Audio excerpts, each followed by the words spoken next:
if we talk about circulatory system, there are basically three things that are very important. ठीक है, तो circulatory system में सबसे पहले क्या आएगा?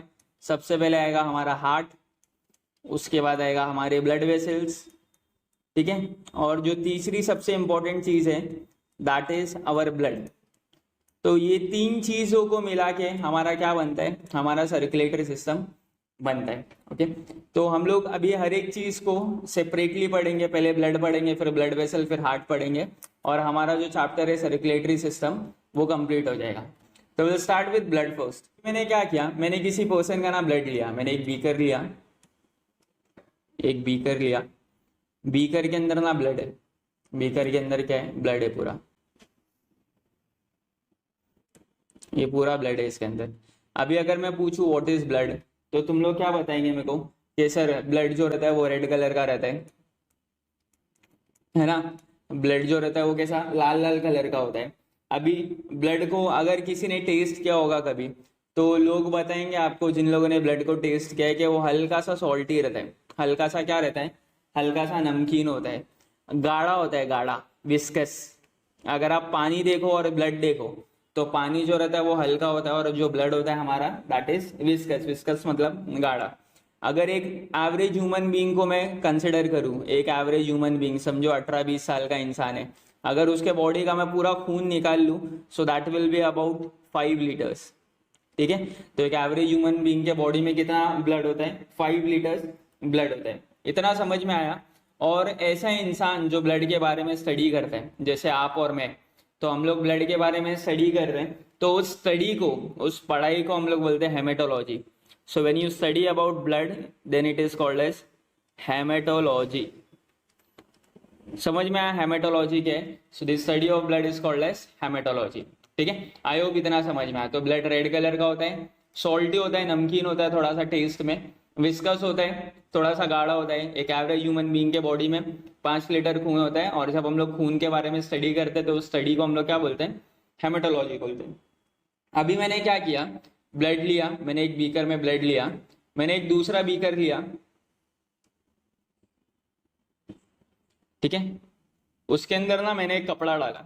जब मैं इसको फिल्टर करूंगा एक क्लॉथ से, तो ना दो चीजें होंगी, एक चीज जो रहेगी वो कपड़े में रह जाएगी, और जो दूसरी चीज है ना वो नीचे आ जाएगी। अब ये क्या दो अलग चीज है? अब आप लोग बोलोगे सर नॉर्मल है, आम चीज है ये तो, जो कपड़े में रह गया दैट इज सॉलिड, और जो कपड़े से नीचे आ गया दैट इज लिक्विड। ठीक है, तो जो सॉलिड पार्ट था ब्लड का वो कहाँ पर रह गया? कपड़े में, और जो लिक्विड पार्ट था ब्लड का वो कहाँ आ गया? नीचे। ठीक है, तो हम लोग ऐसा बोल सकते हैं कि blood is basically made up of 2 things, the solid वाला पार्ट एंड द लिक्विड वाला पार्ट। आई होप इतना समझ में आ रहेगा। ठीक है, तो ब्लड के अंदर दो पार्ट्स होते हैं, एक सॉलिड पार्ट होता है और एक लिक्विड पार्ट होता है।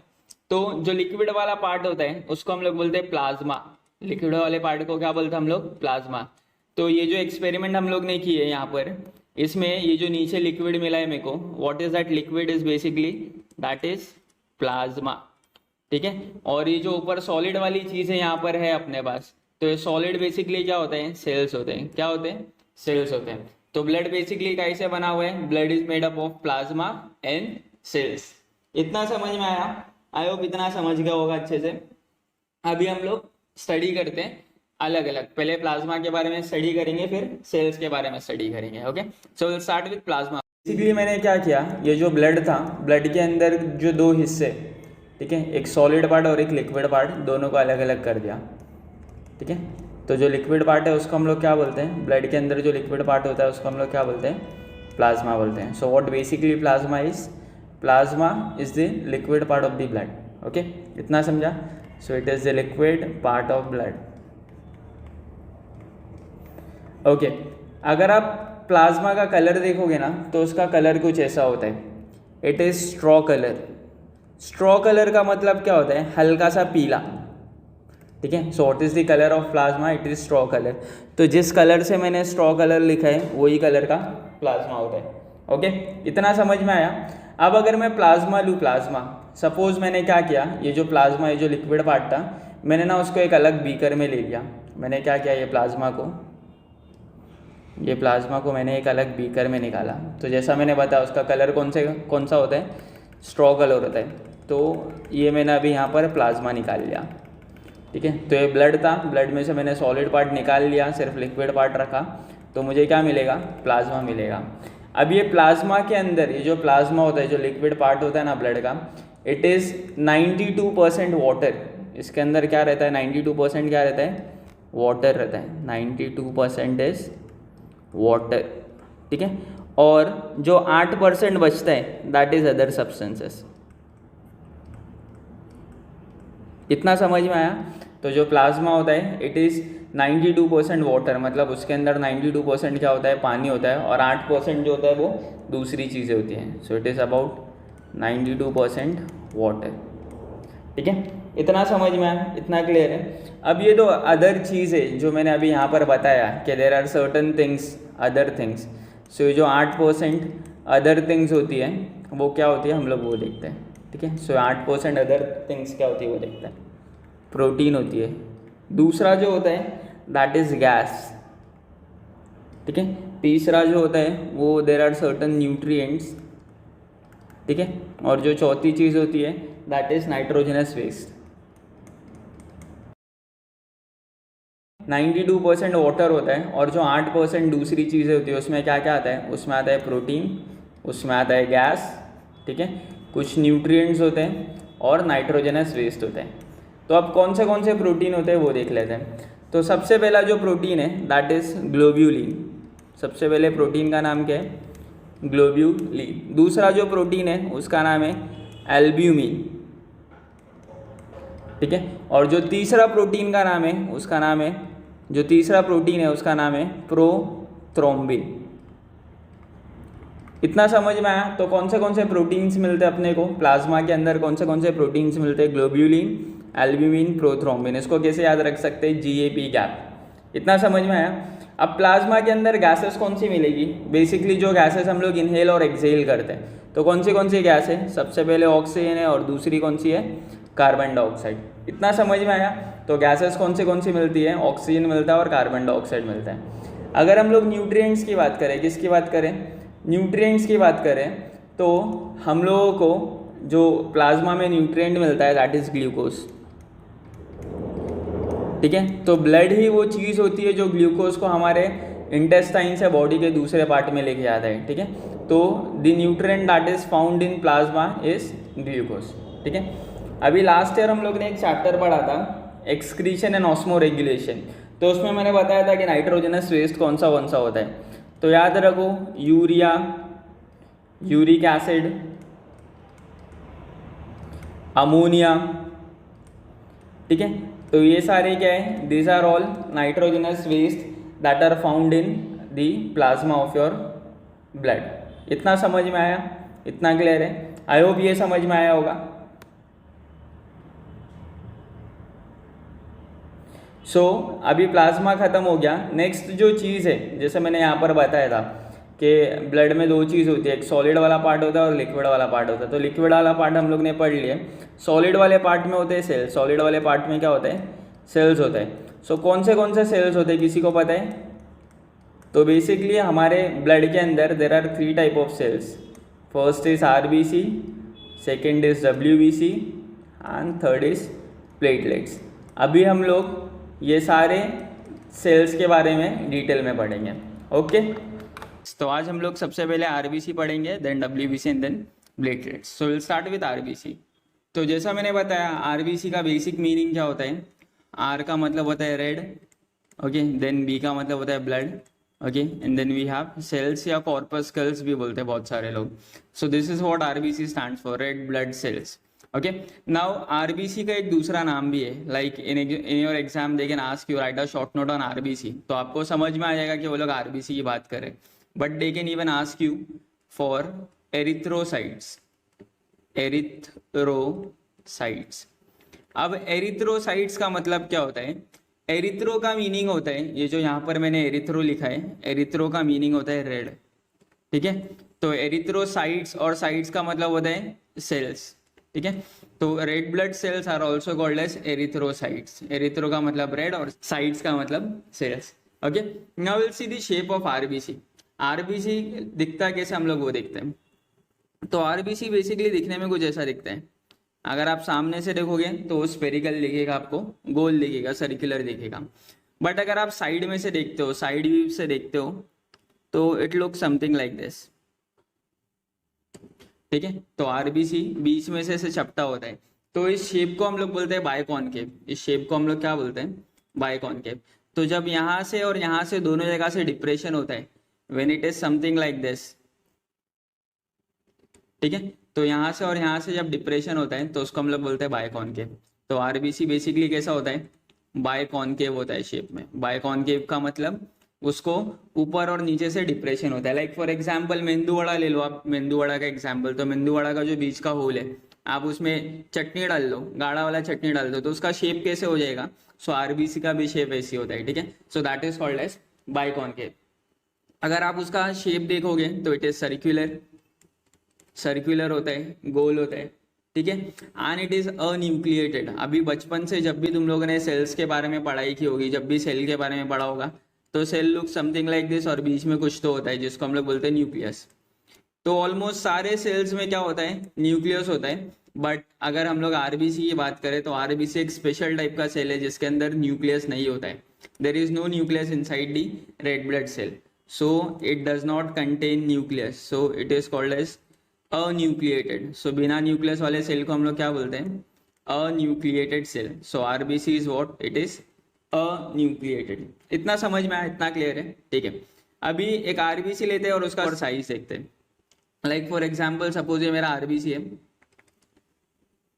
ये मेरा आरबीसी है। ठीक है, अगर मैं इसकी लंबाई देखूँ, if I measure the length of this RBC, तो इट इज अराउंड 7 माइक्रोमीटर्स। ये जो मैंने यहाँ पर सिंबल बनाया है इसको हम लोग माइक्रोमीटर्स बोलते हैं। तो आरबीसी की लेंथ कितनी होती है, लंबाई कितनी होती है?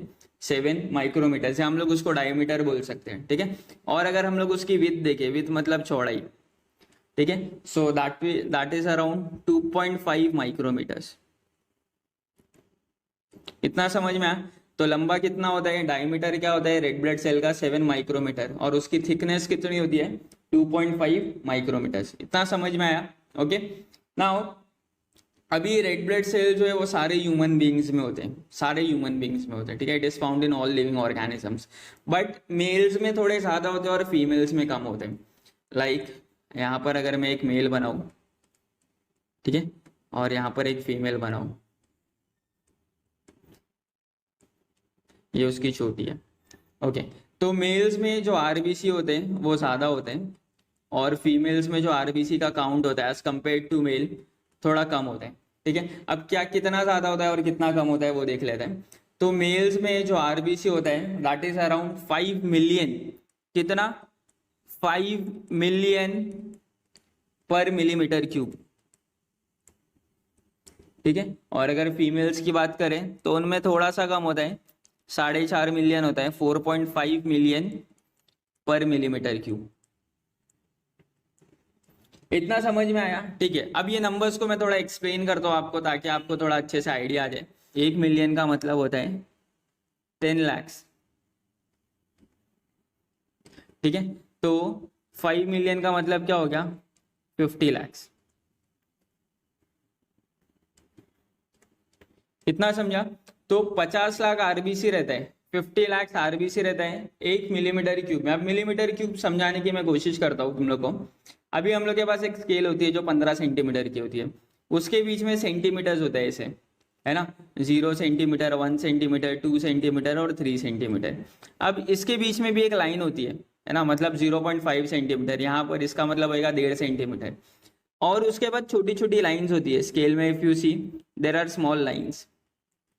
ठीक है, तो वो जो एक छोटी सी लाइन है ना उसको हम लोग बोलते हैं 1 मिलीमीटर। एक छोटी सी लाइन को क्या बोलते हैं हम लोग? 1 मिलीमीटर। तो 1 मिलीमीटर बहुत छोटा होता है। अगर मैं एक ऐसा बॉक्स बनाता हूँ, ठीक है, अगर मैं एक ऐसा क्यूब बनाता हूँ जो यहाँ से भी 1 मिलीमीटर है, जो यहाँ से भी 1 मिलीमीटर है, और यहाँ से भी 1 मिलीमीटर है, मतलब उसकी लंबाई, चौड़ाई, मतलब लेंथ, ब्रेथ और हाइट सब कितनी है उसकी? 1 मिलीमीटर है। तो कितना छोटा सा बॉक्स बनेगा ना, शक्कर के दाने से भी छोटा बॉक्स बनेगा। तो अगर उस छोटे से बॉक्स में अगर मैं ब्लड भरूं, अगर वो छोटे से बॉक्स में मैं क्या भरूं? ब्लड फिल करूं तो उसके अंदर 50 लाख आरबीसी आएगा। कितना आएगा? 50 lakh RBC, 50 lakh RBC in that small, शक्कर के दाने जितना और शक्कर के दाने से भी छोटा जो बॉक्स रहेगा उसके अंदर है। मेल्स में आरबीसी जो होता है वो ज्यादा होता है और फीमेल्स में थोड़ा सा कम होता है। ठीक है, तो अगर मेल्स में 50 लाख आरबीसी है पर मिलीमीटर क्यूब में, तो फीमेल्स में 45 लाख है, 45 लाख आरबीसी पर मिलीमीटर क्यूब। आई होप इतना समझ में आ रहेगा। ठीक है, और रेड ब्लड सेल जो है उसकी जो लाइफ है, जब वो बॉर्न होता है, ठीक है, जब रेड ब्लड सेल बॉर्न होता है तो उसकी जिंदगी मरने तक का अगर हम लोग देखें, ठीक है, so that is of 120 days. कितने दिन की होती है? 128 डेज की। अच्छा, आरबीसी बॉर्न किधर होता है? जैसे हम लोग बॉर्न होते हैं हॉस्पिटल में या नानी के घर पे या कहीं पर भी, सेम तरीके से आरबीसी किधर बॉर्न होता है? RBC is born in bone marrow. RBC किधर पैदा होता है? बोन मैरो में पैदा होता है। ठीक है, उसके बाद उसकी जो पूरी जिंदगी होती है वो ब्लड 120 दिन की जो होती है पूरे बॉडी में गोल गोल घूमता रहता है वो। ठीक है, और 120 दिन बाद जब वो मर जाता है, जब वो मर जाता है तो it is send to liver. इतना समझ में आया? तो आरबीसी किधर बॉर्न होता है? बोन मैरो में बॉर्न होता है। बोन मैरो मतलब क्या? ये बोन है, ठीक है, बोन के बीच में स्पेस होता है, यहाँ पर बीच में स्पेस होता है which is called as bone marrow. तो आरबीसी वहां पर पैदा होता है, बॉर्न होता है, 120 दिन की जिंदगी काटता है, उसके बाद वो लीवर में जाके मर जाता है। तो liver is also called as graveyard of RBC. Graveyard मतलब कब्रिस्तान। इतना समझ में आया? इतना क्लियर है? ओके। जब आरबीसी बॉर्न होता है, जब आरबीसी बनता है तो उस प्रोसेस को हम लोग बोलते हैं एरिथ्रोपोइसिस। जब आरबीसी फॉर्म होता है तो उस प्रोसेस को क्या बोलते हैं हम लोग? Erythropoiesis. So formation of RBC, formation of RBC is called as erythro. Erythro का मतलब red blood cell, erythropoiesis, POIESIS। ठीक है, तो याद रखो, एरिथ्रो मतलब रेड ब्लड सेल और पोइसिस का मतलब होता है फॉर्मेशन, फॉर्म होना। इतना समझ में आया? इतना क्लियर है? ठीक है। अब कभी कभार क्या होता है, ये जो आरबीसी है ना बहुत ज्यादा प्रोड्यूस होना चालू हो जाता है हमारे बॉडी में, है ना। जैसे मैंने बताया मेल्स में कितना होता है? 50 लाख होता है पर मिलीमीटर क्यूब। बट कभी कभार क्या होता है, इसका जो नंबर है, इसका जो अमाउंट है वो इंक्रीज हो जाता है। तो जब भी हमारे बॉडी में रेड ब्लड सेल का काउंट बढ़ जाता है, रेड ब्लड सेल का क्या बढ़ जाता है? काउंट बढ़ जाता है मोर देन नॉर्मल। तो आरबीसी जब भी मोर देन नॉर्मल हो जाता है, so that condition is called as polycythemia. Polycythemia, are you all getting? तो ऐसी कंडीशन जब आरबीसी का नंबर इंक्रीज हो जाता है तो उसको हम लोग क्या बोलते हैं? पॉलीकाइटेमिया। जब भी आरबीसी का नंबर डिक्रीज हो जाएगा, जब भी आरबीसी का जो नंबर है, जो नंबर ऑफ आरबीसी कम हो जाएगा than normal, then it is called as erythrocytopenia. Are you all getting? तो आरबीसी जब मोर देन नॉर्मल हो जाता है तो उसको पॉलीकाइटेमिया बोलते हैं, और जब लेस देन नॉर्मल हो जाता है तो उसको हम लोग क्या बोलते हैं? एरिथ्रोसाइटोपेनिया। अच्छा, मैं अगर तुम लोगों को एक सवाल पूछूं, अब आरबीसी रेड क्यों होता है? तो आप बोलेंगे सर आरबीसी इसलिए रेड होता है क्योंकि उसके अंदर हेमोग्लोबिन होता है। आरबीसी के अंदर क्या होता है?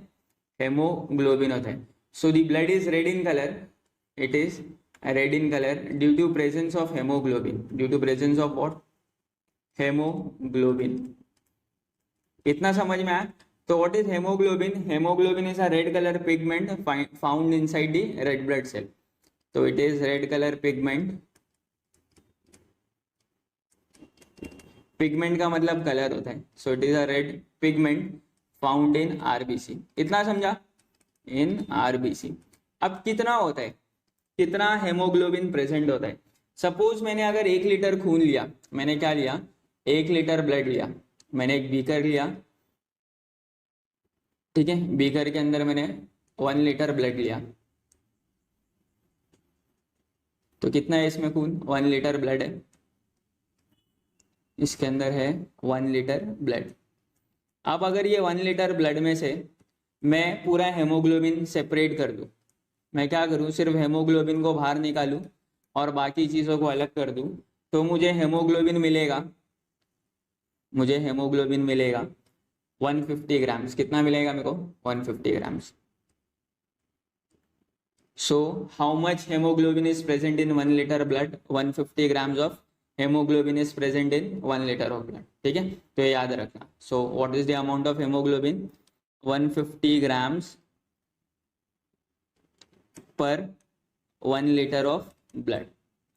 तो जैसे मैंने बताया कि मेल्स में ब्लड ज़्यादा होता है और फीमेल्स में जो रेड ब्लड सेल है वो कम होता है. तो ऑफकोर्स हेमोग्लोबिन किधर है? रेड ब्लड सेल के अंदर है.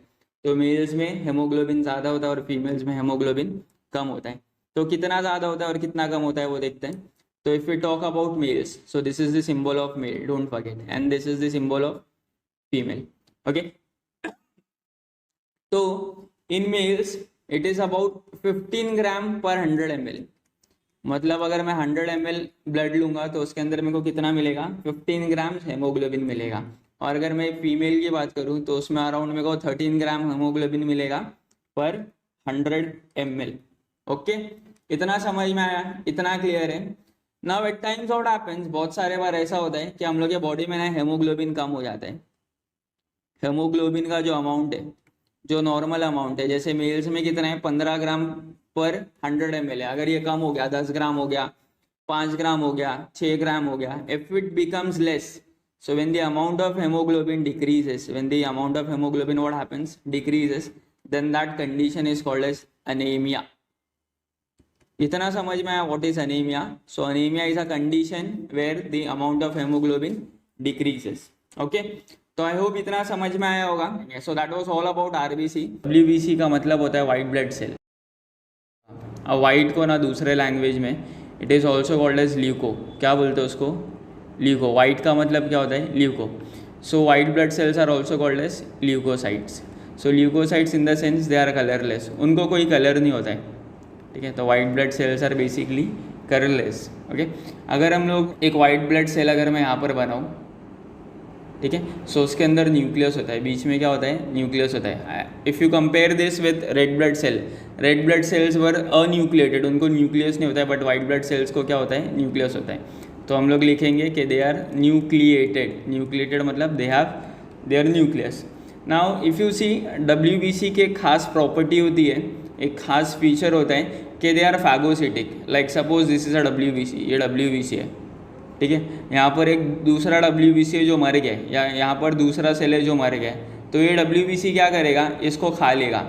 ठीक है, सो एक डब्ल्यूबीसी दूसरे डब्ल्यूबीसी या दूसरे सेल्स को क्या करता है? खा लेता है. सो वो जो प्रॉपर्टी होती है टू ईट अदर डब्ल्यूबीसीज, so that property by which a WBC eats other cells. ठीक है, so that property is called as phagocytosis या फैगोसाइटिक. ठीक है, तो हम लोग डब्ल्यूबीसी को क्या बोलते हैं? फैगोसाइटिक. फैगो का मतलब होता है ईट. फैगो का मतलब क्या होता है? यहाँ पर फैगो का मतलब होता है टू ईट. ठीक है, और साइट का मतलब तो पता है अपने को, साइट का मतलब सेल्स होता है. तो WBC can eat other cells, hence they are called as phagocytic. इतना समझा? अब डब्ल्यूबीसी की एक और ख़ास बात है. सपोज ये मेरा एक ब्लड वेसल है, ये मेरे बॉडी की एक छोटी सी कैपलरी है. ठीक है, ब्लड वेसल एक बारीक सी. अब ये ब्लड वेसल के अंदर ना यहाँ पर डब्ल्यूबीसी जा रहा है. ठीक है, यहाँ से डब्ल्यूबीसी जा रहा है, वरना कुछ बैक्टीरिया या कोई भी चीज़ है. WBC has that property to squeeze out of this cell. तो जो डब्ल्यूबीसी है उसका शेप पहले ऐसा था, वो क्या करेगा? अपने आप को ऐसा बारीक कर लेगा. ठीक है, and it will try to move out of the wall. वो क्या करेगा? वॉल के बाहर आने की कोशिश करेगा, एंड अल्टीमेटली वो डब्ल्यूबीसी क्या करेगा? अल्टीमेटली वो ऐसे करके स्क्वीज़ होके बाहर आ जाएगा. ठीक है, अल्टीमेटली ऐसे बाहर आ जाएगा. तो डब्ल्यूबीसी की ये प्रॉपर्टी है कि वो अपने आप को स्क्वीज़ कर सकता है, अपने आप को दबा सकता है और छोटे से होल में से क्रॉस कर सकता है. 7000 डब्ल्यूबीसी कितना रहता है? 7000 डब्ल्यूबीसी पर मिलीमीटर क्यूब. अब अगर तुम लोग इसको आरबीसी से कंपेयर करोगे, आरबीसी में कितना होता है? 5 मिलियन आरबीसी पर मिलीमीटर क्यूब. और डब्ल्यूबीसी कितना होता है? 7000 डब्ल्यूबीसी पर मिलीमीटर क्यूब. तो कहाँ 7000 और कहाँ पर 50 लाख? फ़र्क है क्या? नहीं. है ना। तो रेड ब्लड सेल ज़्यादा होते हैं और वाइट ब्लड सेल कम होते हैं, इसलिए हमारा जो ब्लड है इट लुक्स रेड। हमारा ब्लड कैसा दिखता है? रेड दिखता है, वाइट नहीं दिखता है, वाइट ब्लड सेल होने के बाद भी। अपना जो RBC होता है उसका जो लाइफ स्पैन है दैट इज़ अराउंड 120 डेज, है ना। 120 दिन की ज़िंदगी होती है, उसके बाद अपना जो सेल है वो मर जाता है। सेम तरीके से वाइट ब्लड सेल की भी लाइफ होती है। सो वाइट ब्लड सेल की जो लाइफ स्पैन है that is around 3 to 4 days, मतलब सिर्फ 3 से 4 दिन की ज़िंदगी है, समझा। आज पैदा हुआ, मंडे को पैदा हुआ, थर्सडे तक ख़त्म, ठीक है। So they have only 3 to 4 days of life span. और एक बार जब वो लोग मर जाते, वंस दे डाई, तो जो दूसरे WBC होते हैं वो उसको खा लेते हैं, मतलब क्या हो जाता है उनका? फैगोसाइटोसिस हो जाता है। समझ में आ रहा है? So when they die other WBC they eat it up, ठीक है, दूसरे WBC उसको खा लेते हैं। सो उसको फैगोसाइटोसिस बोलते हैं। पास एक बोन है, ठीक है, बोन के बीच का जो स्पेस है उसको हम लोग बोन मैरो बोलते हैं। यहाँ पर ये बोन मैरो है। अब ये बोन मैरो में से क्या होता है, यहाँ से छोटे छोटे ऐसे सेल्स प्रोड्यूस होते हैं सफ़ेद कलर के, ठीक है, छोटे छोटे सेल्स प्रोड्यूस होते हैं जो WBC है। So production of this WBC from bone marrow, ये बोन मैरो से बन रहा है, ठीक है। So production of WBC in bone marrow is called as leucopoiesis. क्या बोलते हैं उसको? ल्यूकोपोइसिस, ठीक है। तो जिस तरीके से कल हम लोग ने RBC का देखे थे, RBC के फॉर्मेशन को क्या बोलते हैं हम लोग? एरिथ्रोपोइसिस।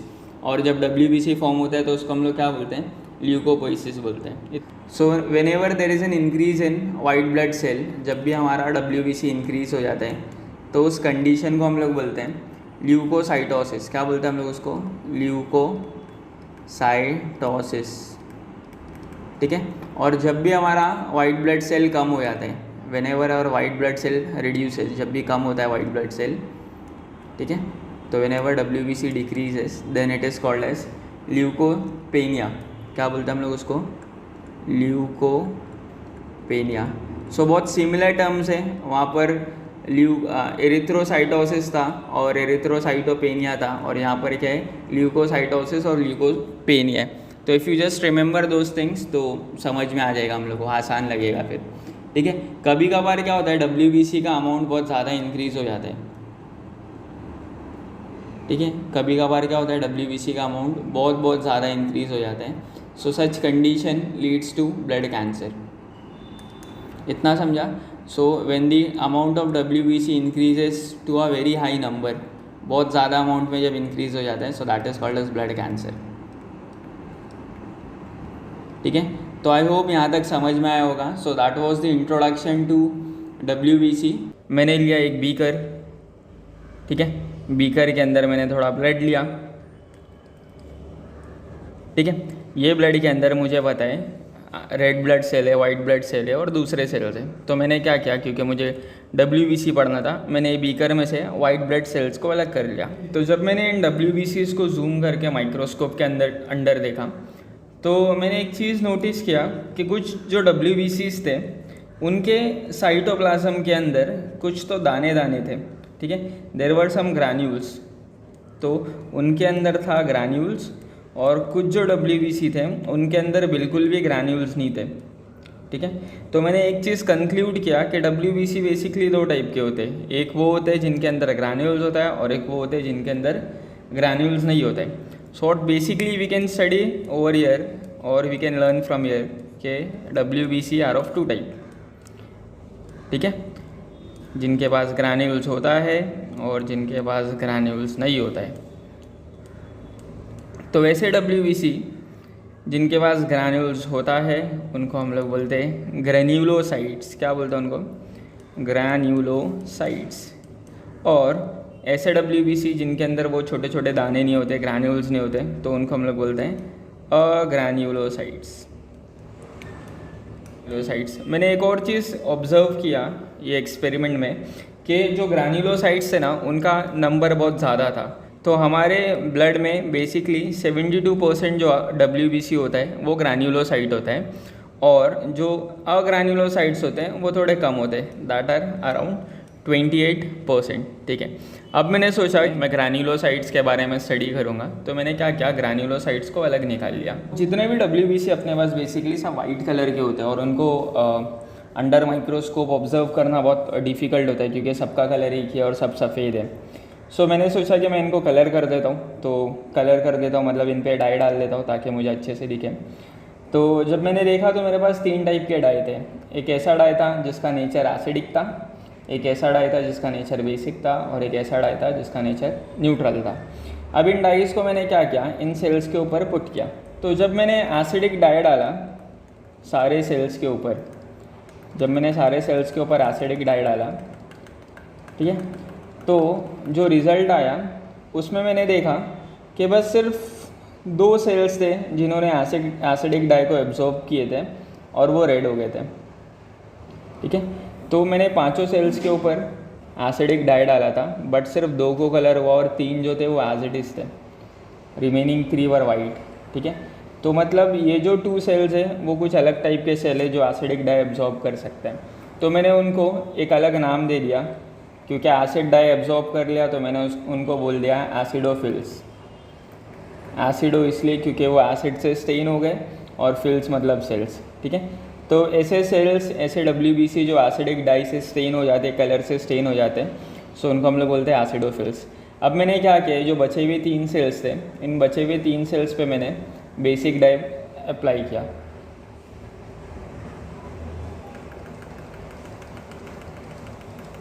तो जब मैंने इन पे बेसिक डाई अप्लाई किया तो जो रिज़ल्ट्स आए उनमें जो 2 सेल्स थे वो ब्लू कलर के हो गए और एक सेल जो था वो अब भी वाइट ही था। ठीक है, तो जो 2 सेल बेसिक डाई से कलर हो गए, मैंने उनका नाम रख दिया बेसोफिल। ठीक है, तो ऐसे सेल्स जो एसिडिक डाई से स्टेन हो जाते, कलर हो जाते, उनको हम लोग एसिडोफिल्स बोलते हैं, और ऐसे WBC जो बेसिक डाई से स्टेन होते हैं उनको हम लोग बोलते हैं बेसोफिल्स। अब एक बच गया, एक सेल जो था ना वो एसिडिक डाई से स्टेन हुआ ना बेसिक डाई से स्टेन हुआ, तो मैंने उसके ऊपर डाला न्यूट्रल डाई। मैंने एक यूज़ किया न्यूट्रल डाई। ठीक है, न्यूट्रल डाई बेसिकली क्या होता है, एसिडिक डाई और बेसिक डाई का मिक्सचर होता है। सो मैंने, क्योंकि न्यूट्रल डाई से स्टेन हो गया, तो मैंने इसको नाम रख दिया न्यूट्रोफिल। सो जो ग्रैन्युलोसाइट्स होते हैं बेसिकली उनको हम लोग 3 कैटेगरी में डाल सकते हैं, acidophils, basophils and neutrophils. So what basically acidophils are, they take up acidic dye. Basophils, ये मेरा एक एसिडोफिल है, क्योंकि एसिडिक डाई से मैंने कलर किया तो अब वो रेड कलर का हो गया। तो ये जो एसिडोफिल है, अगर मैं इसके अंदर देखूँ तो इसके अंदर न्यूक्लियस होगा, सेंटर में ना ऐसा न्यूक्लियस होगा which will look something like this. ठीक है, उसको ना 2 लोब्स होंगे, 2 लोब्स होंगे मतलब उसको ना 2 एंड्स होंगे, मुड़ी हुई चीज़ जैसे होती है ना वो। ठीक है, और बाकी यहाँ पर छोटे छोटे ग्रैन्यूल्स होंगे। तो एसिडोफिल जो सेल है उसकी क्या खास बात है कि it has bilobe nucleus. Bilobe nucleus मतलब वो, उसको 2 लोब्स होंगे, एक ऊपर वाला लोब ऐसे और एक नीचे वाला लोब। अगर मैं एक बेसोफिल बनाता हूँ, मैंने ब्लू कलर का बनाया क्योंकि हम लोग ने अभी उसके ऊपर डाई डाला था ब्लू कलर का। ओके, तो जो बेसोफिल होता है बेसिकली उसके पास भी न्यूक्लियस होता है। तो न्यूक्लियस का शेप होता है वो कुछ ऐसा होता है। So this is called as twisted nucleus. Neutrophil लेंगे, एक न्यूट्रोफिल सेल बनाता हूँ मैं। तो जो न्यूट्रोफिल सेल होता है उसका जो न्यूक्लियस होता है that is multi lobed. Multi lobed मतलब उसमें बहुत सारे लोब्स होते हैं, like this, something like this. उसका जो न्यूक्लियस होता है वो बहुत सारी जगह से मुड़ा हुआ होता है। So it is called as the multi lobe nucleus. अगर हम लोग अभी एसिडोफिल का फंक्शन देखें, भी चीज़ होती है हमारे बॉडी में जो एंटर करती है, इट प्रोड्यूसेस टॉक्सिन्स। टॉक्सिन्स मतलब things that are harmful to your body. ठीक है, तो हमारा एसिडोफिल क्या करता है, एंटी टॉक्सिन बनाता है। एंटी टॉक्सिन मतलब वो टॉक्सिन को न्यूट्रलाइज करने के लिए केमिकल बनाते हैं. So what does acidophil do? They produces antitoxin during allergic reaction. Basophil basically are non phagocytic. Non phagocytic का मतलब है they do not eat other cells. Like जैसे WBC के बारे में हम लोग ने पढ़ा था, दे आर फैगोसिटिक, वो दूसरे सेल्स को खा लेते हैं. तो बेसोफिल्स कोई दूसरे सेल्स को खाते नहीं हैं. ठीक है. They produce 2 chemicals called as heparin and histamine. ठीक है. तो ये लोग 2 केमिकल बनाते हैं, हेपरिन बनाते हैं और हिस्टामिन बनाते हैं. Neutrophils are basically phagocytic. यही वो सेल्स है जो दूसरे सेल्स को खा लेते हैं, दूसरे बैक्टीरियाज को खा लेते हैं. So they are phagocytic in nature. Okay, इतना समझा. तो जो पस जम जाता है हमारे बॉडी में कहीं कहीं पर, so that pus is basically, वो जो पस होता है, it is an addition of, it contains 3 things. It contains dead WBC जिसने मारा. ठीक है. डैमेज टिश्यू जहाँ पर लड़ाई हुई थी. ठीक है. और जो एनिमी है, जो किल्ड बैक्टीरिया है वो.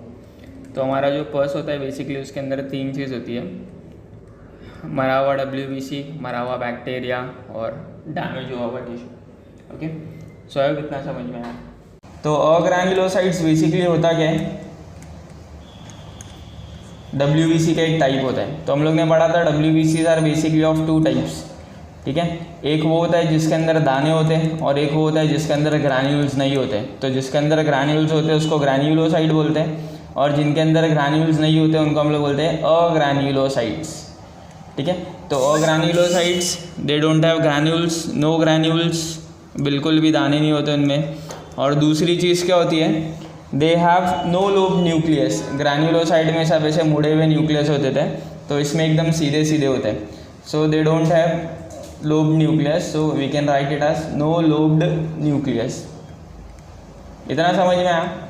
अभी हम लोग ने पिछले वीडियो में देखा था कि ग्रैन्युलोसाइट 3 टाइप के होते हैं, न्यूट्रोफिल, इओसिनोफिल या एसिडोफिल बोलते हैं हम लोग, और बेसोफिल. बट अग्रैन्युलोसाइट सिर्फ 2 टाइप के होते हैं. ठीक है. So there are 2 types of agranulocytes. 2 तरीके के होते हैं. तो जो पहले टाइप का अग्रैन्युलोसाइट है उसको हम लोग बोलते हैं लिम्फोसाइट. क्या बोलते हैं उसको हम लोग? लिम्फोसाइट. ठीक है. और जो दूसरे टाइप का अग्रैन्युलोसाइट है उसको हम लोग बोलते हैं मोनोसाइट. अभी लिम्फोसाइट और मोनोसाइट में हम लोग डिफ्रेंशिएट कैसे करेंगे. सबसे पहले जो लिम्फोसाइट है ना, lymphocyte it look something like this. ठीक है. और उसका ना जो न्यूक्लियस होगा वो लार्ज और राउंड होगा, मतलब ऐसा बड़ा सा न्यूक्लियस होगा उसको. ठीक है. सो लिम्फोसाइट का आइडेंटिफिकेशन कैसे कर सकते हैं हम लोग. It has large round nucleus. उसको बड़ा गोल न्यूक्लियस होता है. So it has large round nucleus. ठीक है. अगर हम लोग मोनोसाइट देखें, मोनोसाइट, तो मोनोसाइट दिखने में कुछ ऐसा दिखता है. ठीक है. पर उसका न्यूक्लियस कैसा दिखता है, उसका nucleus looks similar to kidney. Kidney देखा तुम लोग ने, बीन शेप का होता है. ठीक है. So monocyte has kidney shape nucleus. तो उसका nucleus looks like kidney shape. Okay. So lymphocyte has round nucleus and monocyte has kidney shaped nucleus. Now if you look at all the WBCs that we have, हम लोग के पास जितने भी WBCs हैं उसके अंदर 30% मतलब 100 WBC में से 30 WBC जो रहेगा वो लिम्फोसाइट रहेगा. So lymphocytes are about 30% of total WBC. मतलब जितने भी WBC होते हैं उसमें 30% क्या होता है, लिम्फोसाइट होता है. अगर हम लोग मोनोसाइट्स की बात करें, so monocytes are only 6%. So they are 6% of total WBC. इतना समझ में आया. मतलब 100 WBC अगर मैं लूँगा तो उसमें से 6 WBC कौन सा होगा, मोनोसाइट्स होगा. अभी ये लोग के फंक्शन देख लेते हैं. लिम्फोसाइट जो होता है ना, बेसिकली उसका काम होता है एंटीबॉडी प्रोड्यूस करना. क्या प्रोड्यूस करना, एंटीबॉडी प्रोडक्शन. अभी एंटीबॉडी बेसिकली क्या होता है, एंटीबॉडी एक ऐसा केमिकल होता है जब भी कोई बैक्टीरिया हम लोग के बॉडी में एंटर करता है तो हमारा जो लिम्फोसाइट है वो केमिकल प्रोड्यूस करता है जिससे वो बैक्टीरिया मर जाता है. तो उस केमिकल को हम लोग बोलते हैं एंटीबॉडी. समझ में आया. So lymphocyte helps in production of antibodies. अगर मोनोसाइट के फंक्शन की हम लोग बात करें तो monocyte are basically the cells that are scavengers. Scavengers का मतलब क्या होता है? अगर हम लोग एनिमल्स की बात करें तो कौवे को हम लोग स्कैवेंजर बोलते हैं, क्योंकि कौवा जो होता है वो मरे हुए एनिमल्स को खाता है, मरी हुई चीज़ों को खाता है। तो सेम तरीके से मोनोसाइट जो है हमारे बॉडी में जो भी डेड सेल्स होते हैं उनको जाके खा लेता है, इसलिए मोनोसाइट को हम लोग क्या बोलते हैं? स्कैवेंजर बोलते हैं। आई होप इतना समझ में आया होगा। Now platelets are the most important part of your blood, because जब भी कहीं पर ब्लड वेसल में डैमेज हो जाता है, जब रप्चर हो जाती है वो कहीं से भी, तो उस टाइम पे प्लेटलेट जो है उस रप्चर को बंद करने के लिए आते हैं। तो will study about the structure of platelet first and then will move to what is the application of platelets.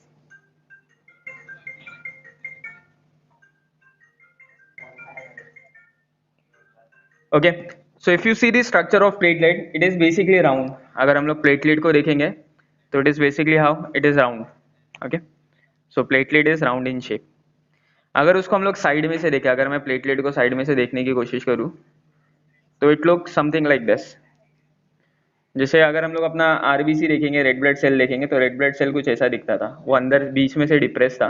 But जो अपना प्लेटलेट होता है वो ऐसे डिप्रेस नहीं होता है, वो अंदर से फूला हुआ होता है। इसको बोलते हैं बाय कॉनकेव बोलते हैं इसको, जो हमारा आरबीसी था। ठीक है, बट हमारा जो प्लेटलेट होता है that is by convex. So your platelet is round, it is by convex होता है। ओके, देन अगर हम लोग उसकी न्यूक्लियस की बात करें, जैसे रेड ब्लड सेल को कोई भी न्यूक्लियस नहीं था, सेम तरीके से platelets does not have any nucleus, so it is called as the non nucleated part. It is called as non nucleated, so platelet is non nucleated. ठीक है, platelet को न्यूक्लियस नहीं होता है। जितने भी सेल्स है ब्लड के अंदर, आरबीसी, डब्ल्यूबीसी, प्लेटलेट्स, अगर सबको कंपेयर करें तो जो सबसे छोटा पार्ट होता है that is platelet. So these are the most smallest part of your blood. So these are the smallest kind of cells found in your blood. Okay. Next, if we look at their number, okay, how many are present in 1 millimeter cube? So that is about 3 lakh platelets. Around 3 lakh platelet होती है 1 millimetre cube के अंदर। अब जैसे हर एक cell की life होती है, आरबीसी की 120 डेज होती है, डब्ल्यूबीसी की 5 to 10 डेज होती है। सिमिलरली प्लेटलेट की जो लाइफ होती है that is around 5 to 7 days. Okay, और 5 to 10 days we can say. So okay, तो अगर हम लोग बाकी के सेल्स देखें, जैसे आरबीसी और डब्ल्यूबीसी जो होते हैं हमारे, they are formed in your bone marrow. ठीक है, बोन मैरो से बनते हैं। प्लेटलेट भी वहीं से बनता है बट इनडायरेक्टली बनता है। तो suppose this is your bone, something like this. तो उसका जो बोन मैरो होता है, जो मिडल का पार्ट होता है, ठीक है, जो बीच का पार्ट होता है, वहाँ पर से एक सेल बनता है, जिससे बोलते हैं मेगाकारियोसाइट। ये मेगाकारियोसाइट जो है it turns into platelets. So platelets are not directly formed from bone marrow. Bone marrow makes megakaryocyte and this megakaryocytes are later converted into platelets. जैसे हमारे आरबीसी और डब्ल्यूबीसी को नाम है ना, एरिथ्रोसाइट और ल्यूकोसाइट, सेम तरीके से प्लेटलेट को भी नाम है, which is thrombocyte. So platelets are also called as thrombocytes. इतना समझ में आया? इतना क्लियर है? जब प्लेटलेट्स का नंबर इंक्रीज हो जाता है, whenever the amount of platelet increases, जब भी प्लेटलेट का अमाउंट क्या हो जाता है, इंक्रीज हो जाता है, बढ़ जाता है। हाँ, मेरा ही आईफोन है। तो उसको बोलते हैं थ्रोम्बोसाइटोसिस। उसको हम लोग क्या बोलते हैं? थ्रोम्बोसाइटोसिस। किसका? विनोद का फोन है। And whenever the amount of thrombocyte decreases, it is called as thrombocytosis. Sorry, not thrombocytosis, it is called as thrombocytopenia. Okay, so whenever the amount of platelet increases, it is called as thrombocytosis, and whenever it decreases, it is called as thrombocytopenia. ठीक है, सो I hope इतना समझ में आया होगा। So suppose मैं यहाँ पर एक रैंडम हार्ट बना देता हूँ, which is not actually biological heart, just जो हम लोग बनाते हैं 14 फेब वाला जो हार्ट होता है वो बना देते हैं। तो देर आर 2 पाइपलाइंस। एक वो पाइप जो ब्लड को हार्ट की तरफ लेके आता है, and there is another pipeline which takes blood away from the heart. ठीक है, so here you can see there are 2 pipelines. This is pipeline 1 which is taking blood towards the heart, and there is another pipeline which is taking blood away from the heart. Okay, now this blood vessels जो blood को heart की तरफ लेके जा रही है, उसको हम लोग बोलते हैं vein। क्या बोलते हैं उसको हम लोग? vein. So the one which takes towards the heart, ऐसे blood vessels को हम लोग क्या बोलते हैं? veins बोलते हैं। तो ऐसी ब्लड वेसल जो ब्लड को हार्ट की तरफ लेके जाती है उसको हम लोग क्या बोलते हैं, वीन बोलते हैं। और ऐसी ब्लड वेसल जो हार्ट से दूर लेके आती है ब्लड को उसको हम लोग बोलते हैं artery. Okay, so today we are going to study about what are veins and what are arteries. ठीक है, तो you can remember it like this, A for a vein, A for artery। Okay, now we'll discuss arteries and veins in detail। This is the heart and these are the blood vessels that are coming। so ये वाली जो blood vessel है वो मेरी Wien है, ठीक है, और ये वाली जो ब्लड वेसल है बेसिकली दिस इज आर्टरी। ठीक है, तो आर्टरी बेसिकली क्या होता है, आर्टरी आगे जाके ऐसे डिवाइड होती है, रीडिवाइड होती है, ठीक है, डिवाइड होती रहती है एंड अल्टीमेटली क्या होता है, ऐसे छोटी छोटी ब्लड वेसल्स बन जाती है। ठीक है, सो छोटी छोटी ब्लड वेसल्स बनती है। ये छोटी छोटी ब्लड वेसल्स क्या होता है, वापस से कंबाइन होती है, रिकम्बाइन होती है। ठीक है, ऐसे रिकम्बाइन होती है और रिकम्बाइन होने के बाद इट अगेन कनेक्ट्स। ठीक है, वो वापस से क्या हो जाता है, ऐसे कनेक्ट होता है विच बिकम्स वीन्स। ठीक है, तो यहाँ पर ये जो मोटी वाली ब्लड वेसल है जो हार्ट से ब्लड को दूर लेके आ रही है उसको आर्टरी बोलते हैं, जो नज़दीक लेके आ रही है उसको वीन बोलते हैं। ठीक है, ये ऐसे लेके आ रही है और ये ऐसे लेके जा रही है, बट ये जो बीच में छोटी छोटी जो ब्लड वेसल्स होती हैं इनको हम लोग बोलते हैं capillaries. Okay, so we are going to study about arteries, veins and capillaries in detail now. Okay, first will deal with arteries. Arteries होता क्या है, जैसे मैंने अभी आपको शॉर्ट में बताया कि आर्टरीज क्या होती है, ऐसी ब्लड वेसल्स होती है that carry blood away from the heart. ठीक है, carry blood away from heart, heart से दूर लेके आते हैं। Okay, now if you see this arteries basically divide to form smaller arteries which are called as arterioles. तो arteries divide होके क्या बनता है, आर्टीरियोल्स बनता है। ओके, लाइक फॉर एग्जाम्पल यहाँ पर मैं हार्ट बना देता हूँ वापस से, this is the heart, this is the blood vessel which is coming out which is called as the artery. और ये आर्टरी डिवाइड होके there are small arteries which are form. ठीक है, आर्टरीज डिवाइड होके छोटी छोटी आर्टरीज बनती है। सो दिस स्मॉल आर्टरीज, जो स्मॉल आर्टरीज है यहाँ पर इनको हम लोग बोलते हैं आर्टीरियोल। सो ये जो बड़ा है यहाँ पर दिस इज एन आर्टरी। ठीक है, और उसमें से जो छोटी छोटी आर्टरीज निकल रही है उसको हम लोग बोलते हैं आर्टीरियोल्स। अभी आर्टीरियोल जो है ना आगे आगे फिर डिवाइड हो जाती है और फिर बारीक हो जाती है। ठीक है, so this arterioles further divides, ये जो फर्दर डिवाइड होकर जो बारीक बारीक बन रहा है blood vessels, this are called as blood vessels. इनको हम लोग क्या बोलते हैं, इनको हम लोग बोलते हैं कैपिलरीज। ठीक है, तो हम लोग को याद रखना है। सो हार्ट से क्या आता है, आर्टरी आती है, बड़ी वाली आर्टरी आती है, आर्टरी डिवाइड होकर आर्टीरियोल बनता है और आर्टीरियोल डिवाइड होकर कैपिलरी बनती है। Okay, if you see artery, अगर आर्टरी को हम लोग देखेंगे उसके अंदर मोस्टली जो ब्लड होता है that is oxygenated blood. So arteries basically क्या कैरी करती है, दे कैरी ऑक्सीजनेटेड ब्लड। ठीक है, ऑक्सीजनेटेड ब्लड मतलब ऐसा ब्लड जिसके पास ऑक्सीजन होगा। Okay, the blood which will be rich in oxygen. तो ऐसा ब्लड कौन कैरी करते हैं, आर्टरी कैरी करते हैं। अभी ऐसा नहीं है कि सारी आर्टरीज ऑक्सीजनेटेड ब्लड कैरी करती है, एक एक्सेप्शन है पल्मोनरी आर्टरी का। ठीक है, एक्सेप्ट पल्मोनरी आर्टरी। सो पल्मोनरी आर्टरी एक अकेली ऐसी आर्टरी है, ठीक है, जो ऑक्सीजनेटेड ब्लड नहीं कैरी करती है। तो क्या कैरी करती होगी, उसका अपोजिट क्या है, deoxygenated blood. So pulmonary artery is the only artery which carries deoxygenated blood. नहीं तो आर्टरीज का काम क्या है, to carry oxygenated blood. Okay, अभी जितनी भी आर्टरीज होती है ना अगर आप देखोगे तो they are all deeply situated. जैसे हमारी जो स्किन की लेयर होती है, so it is deeply situated, मतलब they are deeply situated in your body, हमारे बॉडी की आर्टरीज। बट 3 आर्टरीज ऐसी है जो ऊपर ऊपर ऊपर दिखते हैं, मतलब स्किन से हम लोग सेंस कर सकते हैं। ठीक है, पहली जो आर्टरी है दैट इज रेडियल आर्टरी, दूसरी जो है वो ब्रैंकियल है। ठीक है, और जो तीसरी है वो है फीमोरल। ये 3 आर्टरी ऐसी है जो बॉडी के डीप डेप्थ में नहीं होती है but they are visible from the skin surface, skin से ही अपने को दिख जाएगा। तो ये रेडियल आर्टरी होती किधर है, बेसिकली मैं बना के दिखा देता हूँ। Suppose this is somebody's arm, तो यहाँ पर देखो हम लोग को यहाँ पर ब्लड वेसल विजिबल होती है, यहाँ पर एक ब्लड वेसल विजिबल होती है, this is the radial artery. तो ये वाली जो ब्लड वेसल हम लोग के फोर आर्म में दिखती है that is what, this is radial artery. ठीक है, एक ब्लड वेसल होती है जो हम लोग को यहाँ पर दिखती है, जो जिम वगैरह करते हैं तो उनके यहाँ पर इस तरफ बाइसेप पे दिखती है, this artery is called as the brachial artery. इतना समझ में आया तो ये भी अगर जिम वगैरह करते हैं, so even this is visible. Femoral artery क्या होता है? फीमोरल आर्टरी जो होती है ना, वो हमारे लेग्स के पास होती है। गंदी ड्राइंग हो गई, ठीक है, बट तो इफ़ यू सी, तो यहाँ पर एक आर्टरी होती है, यहाँ से आती है ऐसे, ठीक है, यहाँ पर होती है। So this artery is called as the femoral artery, even that is visible. Artery की बात करेंगे ना, तो आर्टरी को वॉल्व्स नहीं होते, दे आर वॉल्वलेस, ठीक है, दे हैव नो वॉल्व्स। अब वॉल्व्स होता क्या है और वॉल्व्स आर्टरीज में क्यों नहीं होता है, ये मैं तब बताऊंगा जब मैं वीन्स पढ़ाऊंगा, ठीक है। तो अभी के लिए सिर्फ इतना याद रखो कि आर्टरीज को कोई भी वॉल्व्स नहीं होती है।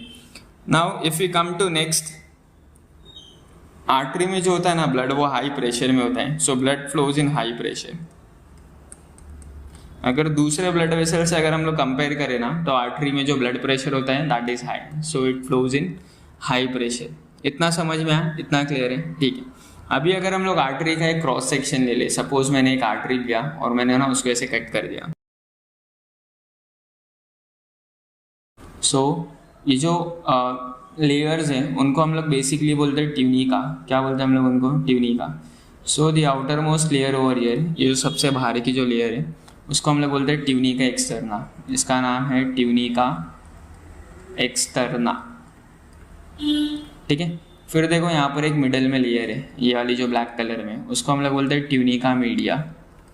ट्यूनिका मीडिया मतलब this is the middle layer, ठीक है। एंड सबसे एंड में if you see this blue colour की लेयर, दिस ब्लू कलर की layer is actually the tunica interna. तो 3 लेयर है, ट्यूनिका एक्सटर्ना, ट्यूनिका मीडिया और ट्यूनिका इंटरना। और उसके बीच में देयर इज अ स्पेस, यहाँ पर देखो स्पेस है, ठीक है। ये जो स्पेस है उसको हम लोग बोलते हैं ल्यूमेन, ठीक है। So here we have the lumen. Artery जो होती है बेसिकली 3 लेयर से बनी होती है। आउटर मोस्ट को ट्यूनिका एक्सटर्ना बोलते हैं, जो मिडल लेयर होती है उसको ट्यूनिका मीडिया, और जो लास्ट होती है वो ट्यूनिका इंटरना। और बीच में जो हॉलो स्पेस होता है, जो स्पेस होता है यहाँ से ब्लड फ्लो होता है, उसको हम लोग बोलते हैं lumen.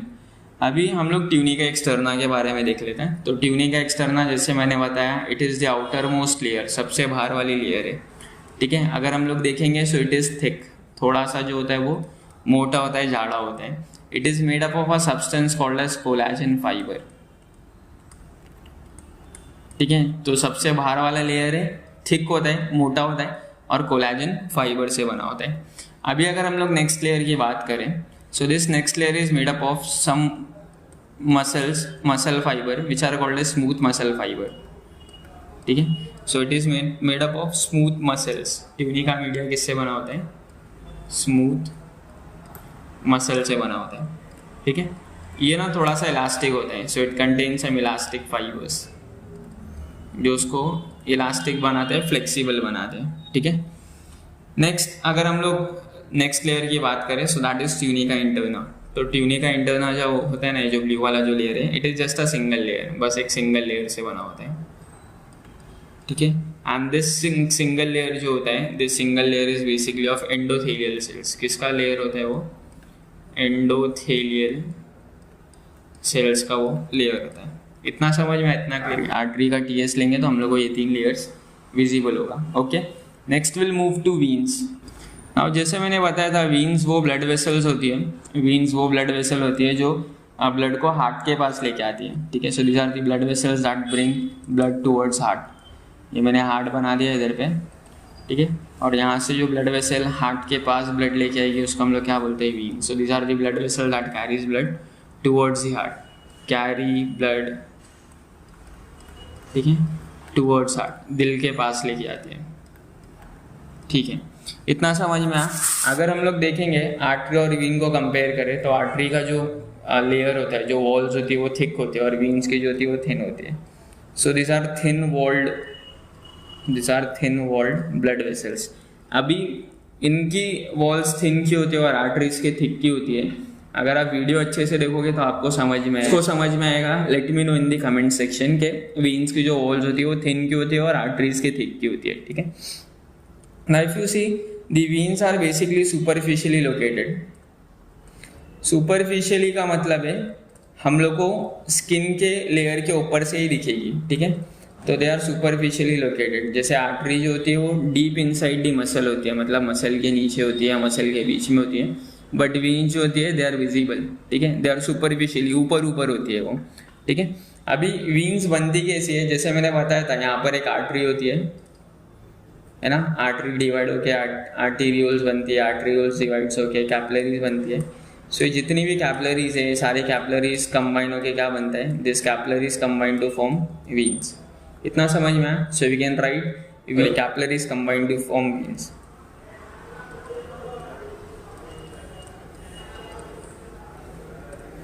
Okay, so capillaries combine होती है और क्या बनती है, वीन्स बनती है। इतना समझ में आया? जैसे मैंने बताया था आर्टरीज जो थी वो ऑक्सीजनेटेड ब्लड कैरी करती है, बट वीन्स जो है दे कैरी डीऑक्सीजनेटेड ब्लड।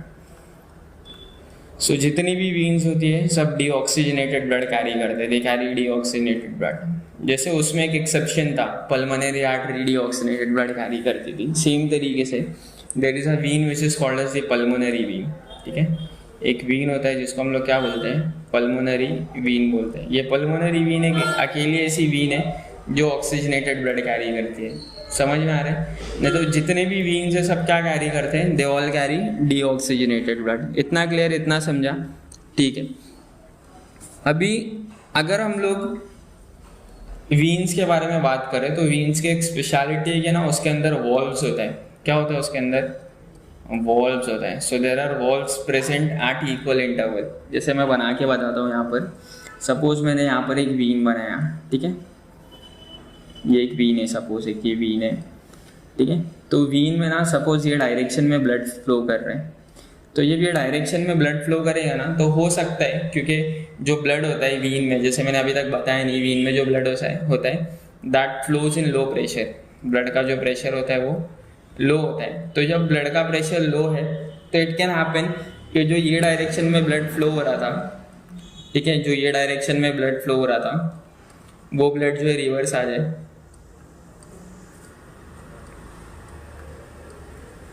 है ना।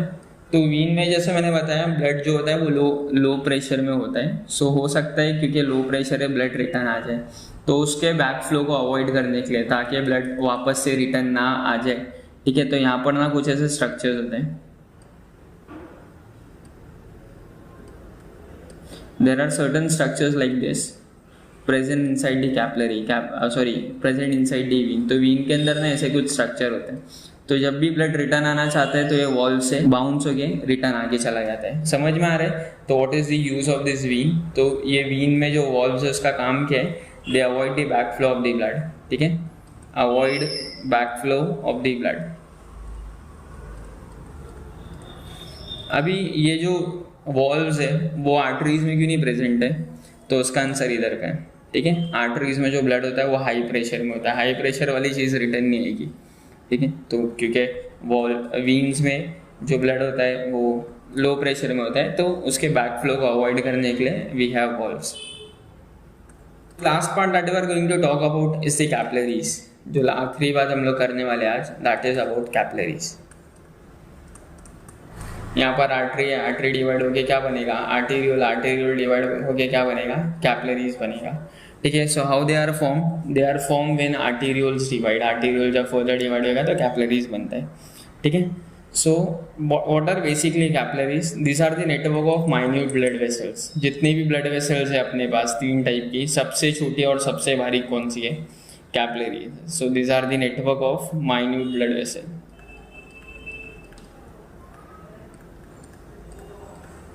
इतना समझ में है? तो जो ब्लड वेसल्स होती है उसका माइन्यूट नेटवर्क होता है। Now they are very thin walled, सबसे पतली होती है, ठीक है। इनकी वॉल जो होती है सारी ब्लड वेसल्स में सबसे थिन वॉल्ड होती है। इनकी जो वॉल होती है it is made up of a single layer of flat squamous epithelium, ठीक है। This wall is made up of just one layer of flat squamous epithelium, ठीक है। तो ये वो टाइप के सेल्स हैं जिससे हमारा कैपिलरी बना होता है। नाउ अब अगर हम लोग कैपिलरी को देखेंगे वो बहुत पतली होती है, एकदम बारीक होती है, ठीक है, एक सिंगल लेयर से बनी हुई है, ऐसे सिंगल लेयर से बनी होती है। और क्या होता है कैपिलरीज में ना छोटे छोटे होल्स होते हैं, ठीक है। देर आर स्मॉल पोर्स, यहाँ पर ना छोटे छोटे होल्स होते हैं, जैसे यहाँ पर, यहाँ पर, यहाँ पर there will be small holes. ये स्मॉल होल से क्या हो सकता है मालूम, कोई भी चीज़ बाहर जा सकती है और कोई भी चीज़ अंदर आ सकती है। Are you getting? Anything can enter from this end anything can go out, ठीक है। So this are called as the pores. इसको हम लोग क्या बोलते हैं? पोर्स बोलते हैं। पोर्स को एक और टेक्निकल टर्म है जिसको बोलते हैं फेनिस्त्रे, FENESTRAE, फेनिस्त्रे, ठीक है। तो मुझे पोर्स से ज़्यादा फेनिस्त्रे अच्छा लगा, सो एल से फेनिस्त्रे। तो कैपिलरीज में बेसिकली क्या होता है? फेनिस्त्रे होता है, जिसकी वजह से क्या होता है, मटेरियल बाहर जाता है और कुछ मटेरियल अंदर भी आ सकता है। समझ में आ रहा है? टाइम्स व्हाट हैपेंस, WBC जो है कूद के बाहर चला जाता है और कूद के अंदर भी आता है, ठीक है। सो इट कैन हैपन कि WBC जो है it can go out of the blood vessel through this fenestrae. इतना समझ में? इतना क्लियर है? Okay, so that was all about blood vessels from your chapter circulation. We are going to study about heart, ठीक है। आज हम लोग हार्ट के बारे में पढ़ेंगे, ओके। तो अगर हम लोग ने अभी तक सर्कुलेटरी सिस्टम के वीडियोस देखे हुए पीछे के, तो हम लोग को एक रफ आइडिया आ जाएगा कि what is the function of heart. तो अपने बॉडी में जो है पूरा ब्लड सर्कुलेट करता है, और ब्लड जो है लिक्विड है, लिक्विड को सर्कुलेट होने के लिए पीछे से प्रेशर आना चाहिए, ठीक है, कोई पंप करना चाहिए। और वो ब्लड जो है, जो ब्लड वेसल में फ्लो होता है, उसको पंप करने के लिए जो ऑर्गन है उसको हम लोग बोलते हैं हार्ट, ओके। तो हार्ट का जो मेन फंक्शन है वो क्या है? Pumping of blood. So it is the main pumping organ of your body. तो हार्ट का काम क्या है? It helps in pumping blood through out your body, ठीक है। अगर हम लोग सेकेंड चीज देखें, अगर हम लोग इसके कलर की बात करें, सपोज अगर आपने मैमल का हार्ट देखा होगा, so it is reddish brown in colour. कैसा होता है वो? रेडिश ब्राउन, ठीक है, रेडिश ब्राउन कलर का होता है। नेक्स्ट, अगर हम लोग देखें हार्ट को, अगर डाइसेक्ट करके देखें, तो हार्ट के अंदर कुछ भी नहीं होता है, ठीक है, एम्प्टी स्पेस होता है, तो इसलिए उसको हम लोग बोलते हैं हॉलो, ओके। अगर हम लोग देखें कि how the heart is made, तो heart is basically made up of muscles, so we can call it as muscular, okay. अगर साइज की बात करें तो इंसान की जो मुट्ठी होती है, जो फिस्ट होता है, ठीक है, so it is the size of one's own fist. तो जितनी बड़ी आपकी मुट्ठी होती है उतना बड़ा आपका हार्ट होता है लगभग, ओके।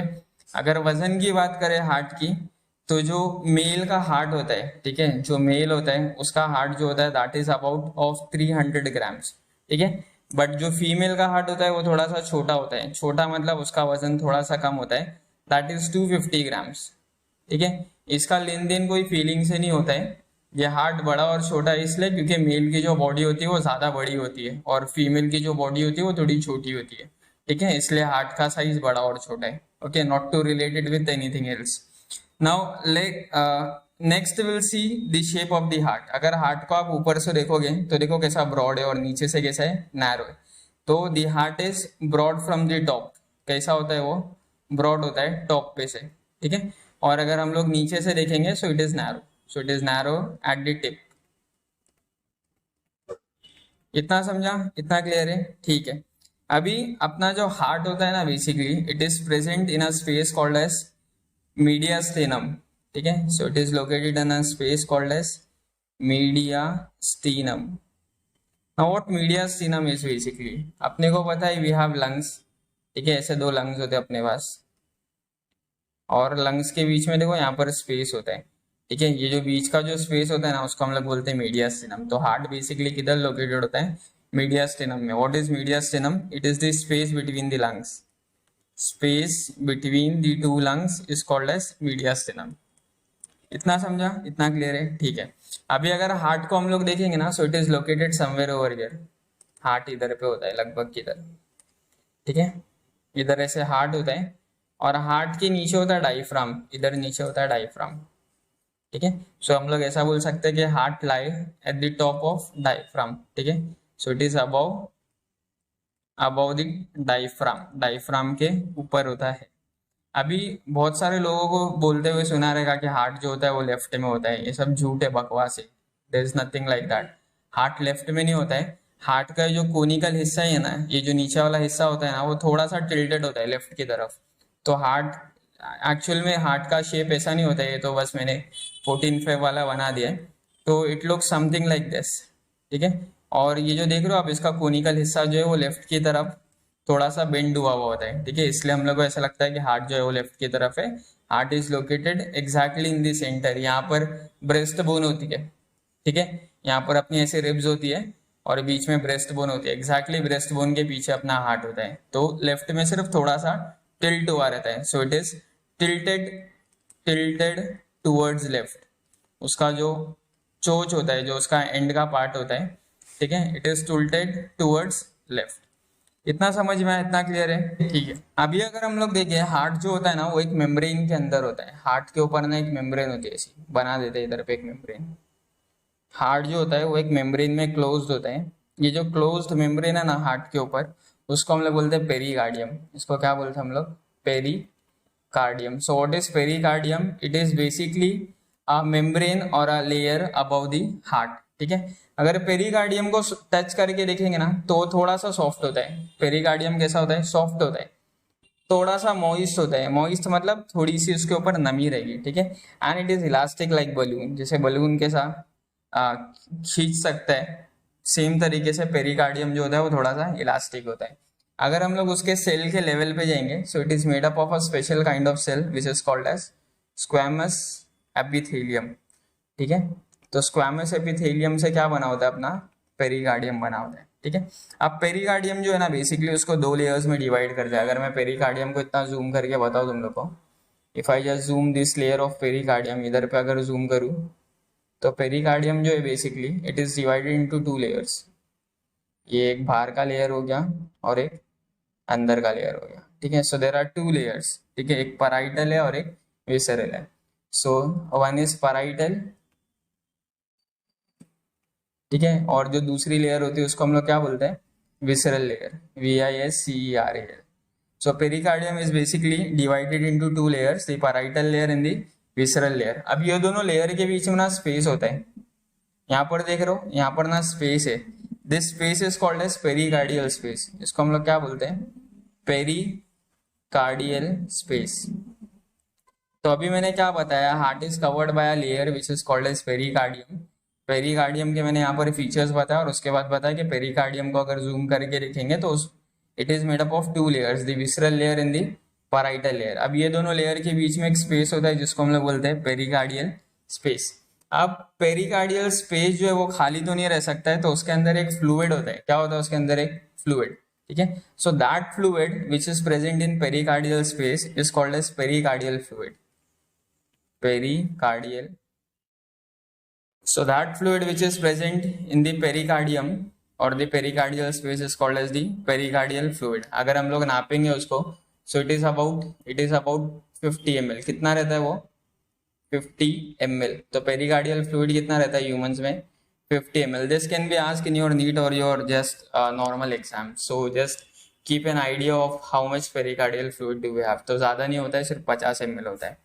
अब ये जो पेरीकार्डियल फ्लूइड है इसका काम क्या होगा? इसका बेसिक काम है शॉक एब्जॉर्प्शन, ठीक है, क्योंकि हार्ट एक बहुत ही वाइटल ऑर्गन है, बहुत ही इंपॉर्टेंट ऑर्गन है और नाजुक भी है साथ में, तो उसको प्रोटेक्शन की जरूरत है। And that protection, shock absorbance कौन देता है? Pericardial fluid. दूसरा फंक्शन इसका है कि it keeps your heart moist, ठीक है। हार्ट को क्या करता है? वो मॉइस्ट रखता है, ठीक है, थोड़ा उसमें गीलापन रहता है। Next, it also act as a lubricant. Lubricant बोले तो जैसे हम लोग गाड़ी में इंजन ऑयल डालते हैं ताकि इंजन स्मूथ चले, सेम तरीके से पेरीकार्डियल फ्लूइड जो होता है वो हार्ट के स्मूथ मूवमेंट के लिए हेल्पफुल है, तो इसलिए उसको हम लोग बोलते हैं lubricant. So it act as a lubricant. Okay, so this was all about introduction to heart. तो उस्मान नाम का एक लड़का था जो बाइक से जा रहा था और बाइक से जाते जाते गिर गया, ठीक है, और उसके हाथ पे चोट लग गई, ठीक है, और खून बहने लग गया। तो वी नो दैट खून बहने का जो प्रोसेस होता है उसको हम लोग बोलते हैं bleeding. That is called as what? Bleeding. ये जो ब्लीडिंग होता है, जो खून होता है, वो थोड़े टाइम में जम जाता है, ठीक है, और वो बन जाता है क्लॉट। ओके, तो जब खून ब्लीड होता है, जब बहता है, तभी वो लिक्विड के फॉर्म में होता है, ठीक है। So at that time the blood is in the form of liquid, ठीक है, और जब क्लॉट हो जाता है तो वो टाइम पे वो बन जाता है सॉलिड। तो ये जो लिक्विड से सॉलिड बनने का जो प्रोसीजर है, जब लिक्विड ब्लड सॉलिड ब्लड में कन्वर्ट हो जाता है, so that is called as blood clotting. So मैंने क्या बताया अभी? What is blood clotting? Conversion of solid blood into liquid blood, ठीक है। लिक्विड ब्लड जब सॉलिड ब्लड में कन्वर्ट हो जाता है तो उसको हम लोग बोलते हैं ब्लड क्लॉटिंग। ब्लड क्लॉटिंग का एक दूसरा भी नाम है ब्लड कोएगुलेशन, ठीक है। सो ब्लड कोएगुलेशन और ब्लड क्लॉटिंग एक ही चीज होती है। Now if we see there are two types of injury. एक ऐसी इंजरी होती है, अगर हम लोग देखेंगे there are two types of injuries. एक होती है इंटरनल इंजरी और एक होती है external injury. External injury basically क्या होती है, जब इंसान को चोट लग जाती है और खून बहने लगता है जो विजिबल है, सो उसको बोलते हैं हम लोग एक्सटर्नल इंजरी। इंटरनल इंजरी वो होती है कि अंदर से जो हमारे टिश्यू के अंदर जो ब्लड वेसल्स है वो रप्चर हो जाती है, ठीक है। हमारे जो कैपलरीज है, ब्लड कैपलरी जो है, जब वो रप्चर हो जाती है और उसमें से ब्लड निकलना चालू हो जाता है, so that is called as an internal injury. External injury में क्या होता है, चोट लगती है और हम लोग को दिखता है कि चोट लगी है, ओके। सेम तरीके से ये जो ब्लड क्लॉटिंग का जो प्रोसेस होता है वो एक्सटर्नल इंजरी के लिए थोड़ा अलग होता है और एक्सटर्नल इंजरी के लिए थोड़ा सा अलग होता है, ठीक है। अब क्लॉटिंग होना शुरू कब होता है, ठीक है। क्लॉटिंग का जो प्रोसेस है, हाउ डज इट स्टार्ट कब होता है, तो स्टार्ट होने के लिए सबसे पहले जो है blood should come in the contact of foreign substance. जैसे जो हमारा खून है, जो ब्लड है, it should come in the contact of skin और सम एक्सटर्नल इन्वायरमेंट। जैसे जब वो एयर के कांटेक्ट में आते हैं, ठीक है, या हमारे स्किन के कांटेक्ट में आते हैं, सो ये दोनों क्या है, उसके लिए एक्सटर्नल इन्वायरमेंट है, ठीक है। और जब एक्सटर्नल इन्वायरमेंट के कांटेक्ट में आता है तब जो है ब्लड क्लॉटिंग स्टार्ट हो जाता है, ठीक है। दूसरा जो है डैमेज टिश्यू। जब भी हमारा टिश्यू डैमेज हो जाता है, ठीक है, समझो कहीं पर कोई सेल टूट गया, suppose this were the tissues, ठीक है। अब ये जो टिश्यू है यहाँ से रप्चर हो गया, टूट गया, ठीक है, कोई चोट लग गई किसी को, तो यहाँ से जो टिश्यू ऐसे टूट गया, ठीक है, या फट गया यहाँ से, सो इसमें से क्या होगा, फिर यहाँ से जो होगा हमारा वो ब्लड क्लॉटिंग स्टार्ट हो जाएगा, ठीक है। तो क्लॉटिंग स्टार्ट कैसे होता है, जब भी हमारा ब्लड एक्सटर्नल इन्वायरमेंट के कांटेक्ट में आता है, और दूसरा जब भी हमारा जो टिश्यू है जब वो डैमेज हो जाता है तब हमारा क्लॉटिंग स्टार्ट होता है, ठीक है। अब एक चीज़ है जो हम लोग ब्लड क्लॉटिंग के प्रोसेस से पहले हम लोग को मालूम होना चाहिए, that thing is called as factors, ठीक है। तो बेसिकली फैक्टर्स होते क्या है, फैक्टर्स ऐसे सब्सटेंस होते हैं, फैक्टर्स क्या होते हैं, ऐसे सब्सटेंस होते हैं जो ब्लड क्लॉटिंग में हेल्प करते हैं, ठीक है। So those substance that helps in clotting of blood, blood clotting में जो हेल्प करते हैं उनको हम लोग क्या बोलते हैं, फैक्टर्स बोलते हैं। इतना समझ में आया, ठीक है। अभी हम लोग देखते हैं कि ब्लड क्लॉटिंग बेसिकली होता कैसे, स्टार्ट कैसे होता है। ब्लड क्लॉटिंग में कितने फैक्टर्स यूज होते हैं, there are total factors from 1 to 13, जिसको ना हम लोग रोमन नंबर में ऐसे लिख सकते हैं 1 to 13, ठीक है। सो टोटल 13 फैक्टर्स होते हैं, जिसमें से जो फैक्टर 6 है वो यूज में नहीं आता है या वो एक्टिव नहीं होता है। So factor 6 is not active.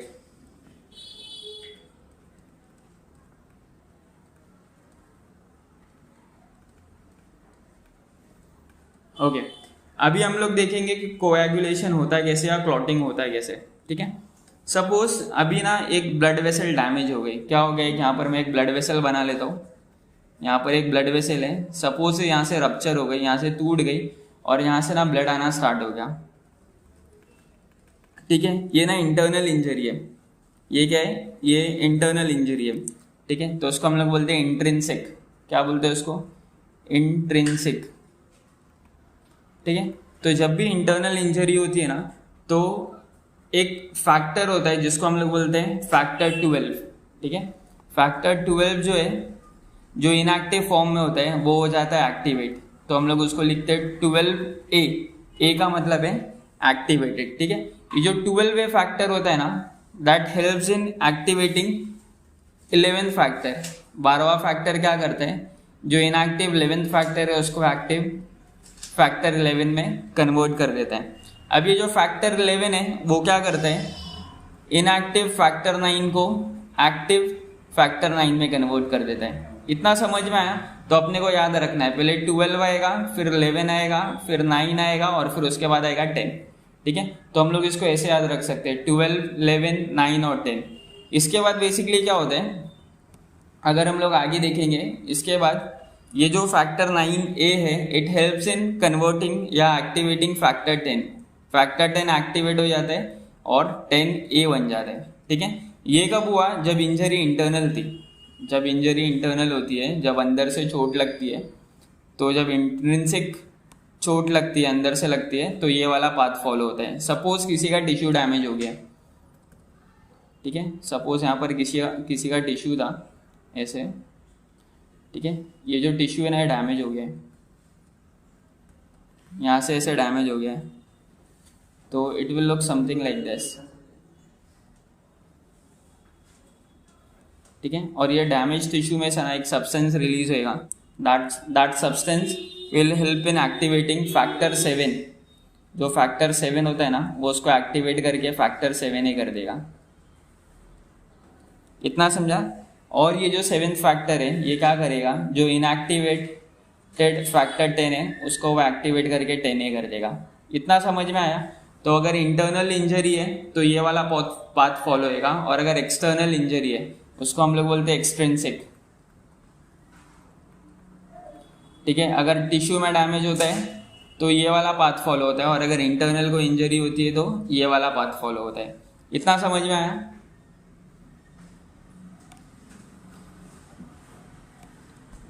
अब फैक्टर 10A क्या करता है? ये जो फैक्टर 10 है ना, ये एक एंजाइम को एक्टिवेट करता है। एक सब्सटेंस होता है प्रोथ्रोम्बिन, ठीक है, ये जो है ना प्रोथ्रोम्बिन को एक्टिवेट करके बना देता है थ्रोम्बिन। तो फैक्टर 10A का रूल क्या है? It helps in converting prothrombin into thrombin. Thrombin क्या करता है? एक सब्सटेंस होता है फिब्रिनोजेन। थ्रोम्बिन क्या करता है? एक सब्सटेंस होता है फिब्रिनोजेन, ठीक है, उसको वो कन्वर्ट कर देता है दूसरे सब्सटेंस में, जिसको बोलते हैं हम लोग फिब्रिन। तो थ्रोम्बिन क्या करता है? फिब्रिनोजेन को फिब्रिन में कन्वर्ट कर देता है, और फाइनली ये जो फिब्रिन है ना, ये फिब्रिन क्या करता है? ऐसे मैश बना देता है। ये फाइबर लाइक सब्सटेंस होता है, जो ना जहाँ पर जख्म होता है, जहाँ पर चोट लगी होती है, वहाँ पर ऐसा मैश बना देता है, और फाइनली क्या होता है? क्लॉट हो जाता है। ठीक है, इतना समझा? So there are 2 ways by which blood clotting can occur. तो वो किस पे डिपेंड करता है कि चोट कहाँ लगी है। ठीक है, इंटरनल इंजरी है या एक्सटर्नल इंजरी है। इंटरनल इंजरी होगी तो ये वाला पाथवे, और एक्सटर्नल इंजरी होगी तो ये वाला pathway. Okay, thank you. Heart जो होता है, heart is an hollow organ. Heart क्या होता है? It is a hollow organ. Hollow organ का मतलब क्या होता है? उसके अंदर पूरा स्पेस होता है। हार्ट के अंदर जो होता है वो पूरा एम्प्टी होता है, उसमें स्पेस होता है। ठीक है, तो हार्ट का जो भी स्ट्रक्चर है दैट इज इट्स वॉल। तो जो वॉल होती है वही मेन स्ट्रक्चर होता है। ठीक है, कल मैंने एक और चीज़ बताया था कि heart is covered by a layer from outside. Heart के ऊपर ना एक ऐसी लेयर होती है बाहर से, ठीक है, there is a layer outside the heart. Heart को ऐसे कवर करी हुई होती है ऊपर से। ठीक है, so this layer of the heart which covers the heart is called as the pericardium. इसको अगर मैं जूम करके बनाऊँ यहाँ पर, so it look something like this. ठीक है, सो पेरिकार्डियम, द येलो वाली line is called as the pericardium. ये येलो वाला पार्ट क्या है? पेरिकार्डियम। ठीक है, पेरिकार्डियम को अगर जूम करके देखेंगे, सो it is basically 2 layers. Pericardium क्या है? ऐसी 2 लेयर्स है। ठीक है, ये हो गई 2 लेयर्स। अब ये जो 2 पेरिकार्डियम की लेयर है, जो ऊपर वाली लेयर है, उसको हम लोग बोलते हैं पैराइटल पेरिकार्डियम। क्या बोलते हैं उसको हम लोग? Parietal pericardium. और जो अंदर वाली लेयर है उसको हम लोग बोलते हैं विसरल पेरिकार्डियम। समझा? और जो बीच में जो स्पेस होता है उसको हम लोग बोलते हैं पेरिकार्डियल स्पेस। पेरिकार्डियल स्पेस, ठीक है। और ये पेरिकार्डियल स्पेस के अंदर एक फ्लूइड होता है। यहाँ पर क्या होता है? एक ऐसे फ्लूइड होता है। This fluid is called as the pericardial fluid. ये फ्लूइड को क्या बोलते हैं हम लोग? पेरिकार्डियल फ्लूइड, जो कुछ 50 ml होता है, मैंने कल बताया था। ठीक है, सो ये पेरिकार्डियम क्या है? It is the outer layer of the heart which protects it. Heart को प्रोटेक्ट करता है। तो ये कल हम लोग ने देखे थे। अब इसके थोड़ा डिटेल में चले जाते हैं। लाइक फॉर एग्जाम्पल, अगर हम लोग इससे थोड़ा सा अंदर जाए ना, पेरिकार्डियम, ये जो विसरल पेरिकार्डियल है ना, अगर उसके अंदर जाए ना हम लोग, तो एक मोटी लेयर दिखेगी अपने को ऐसे। ठीक है। So there is a layer over here. कौन सी लेयर के बाद? विसरल पेरिकार्डियम के बाद there is a layer over here. ठीक है, ये जो लेयर है, ये जो इतनी मोटी सी जो लेयर है, this layer is called as myocardium. ये लेयर को हम लोग क्या बोलते हैं? मायोकार्डियम। ठीक है, मायोकार्डियम के बाद देयर इज अ पतली लेयर। ठीक है, there is a thin layer over here.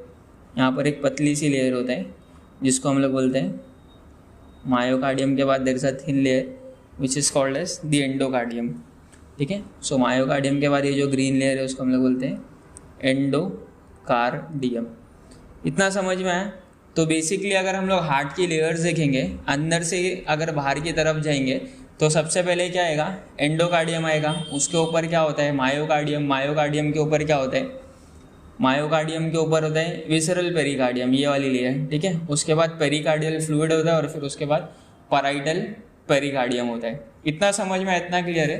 तो अगर हम लोग हार्ट की वॉल्स देखें, so there are 3 layers. Heart के अगर वॉल्स देखें हम लोग, सो हार्ट की walls are basically divided into 3, जैसा मैंने कि अभी बताया। ठीक है, एक आउटर मोस्ट होती है, एक मिडल वाली होती है, ठीक है, और एक इनर वाली होती है, अंदर वाली होती है। ओके, तो जो आउटर वाली होती है, आउटर वाली को हम लोग बोलते हैं एपिकार्डियम। क्या बोलते हैं हम लोग उसको? एपिकार्डियम। जो मिडल वाली होती है उसको हम लोग बोलते हैं mesocardium. Sorry, it is called as myocardium. इतना समझ में आया? और जो सबसे अंदर वाली लेयर होती है उसको हम लोग बोलते हैं एंडोकार्डियम।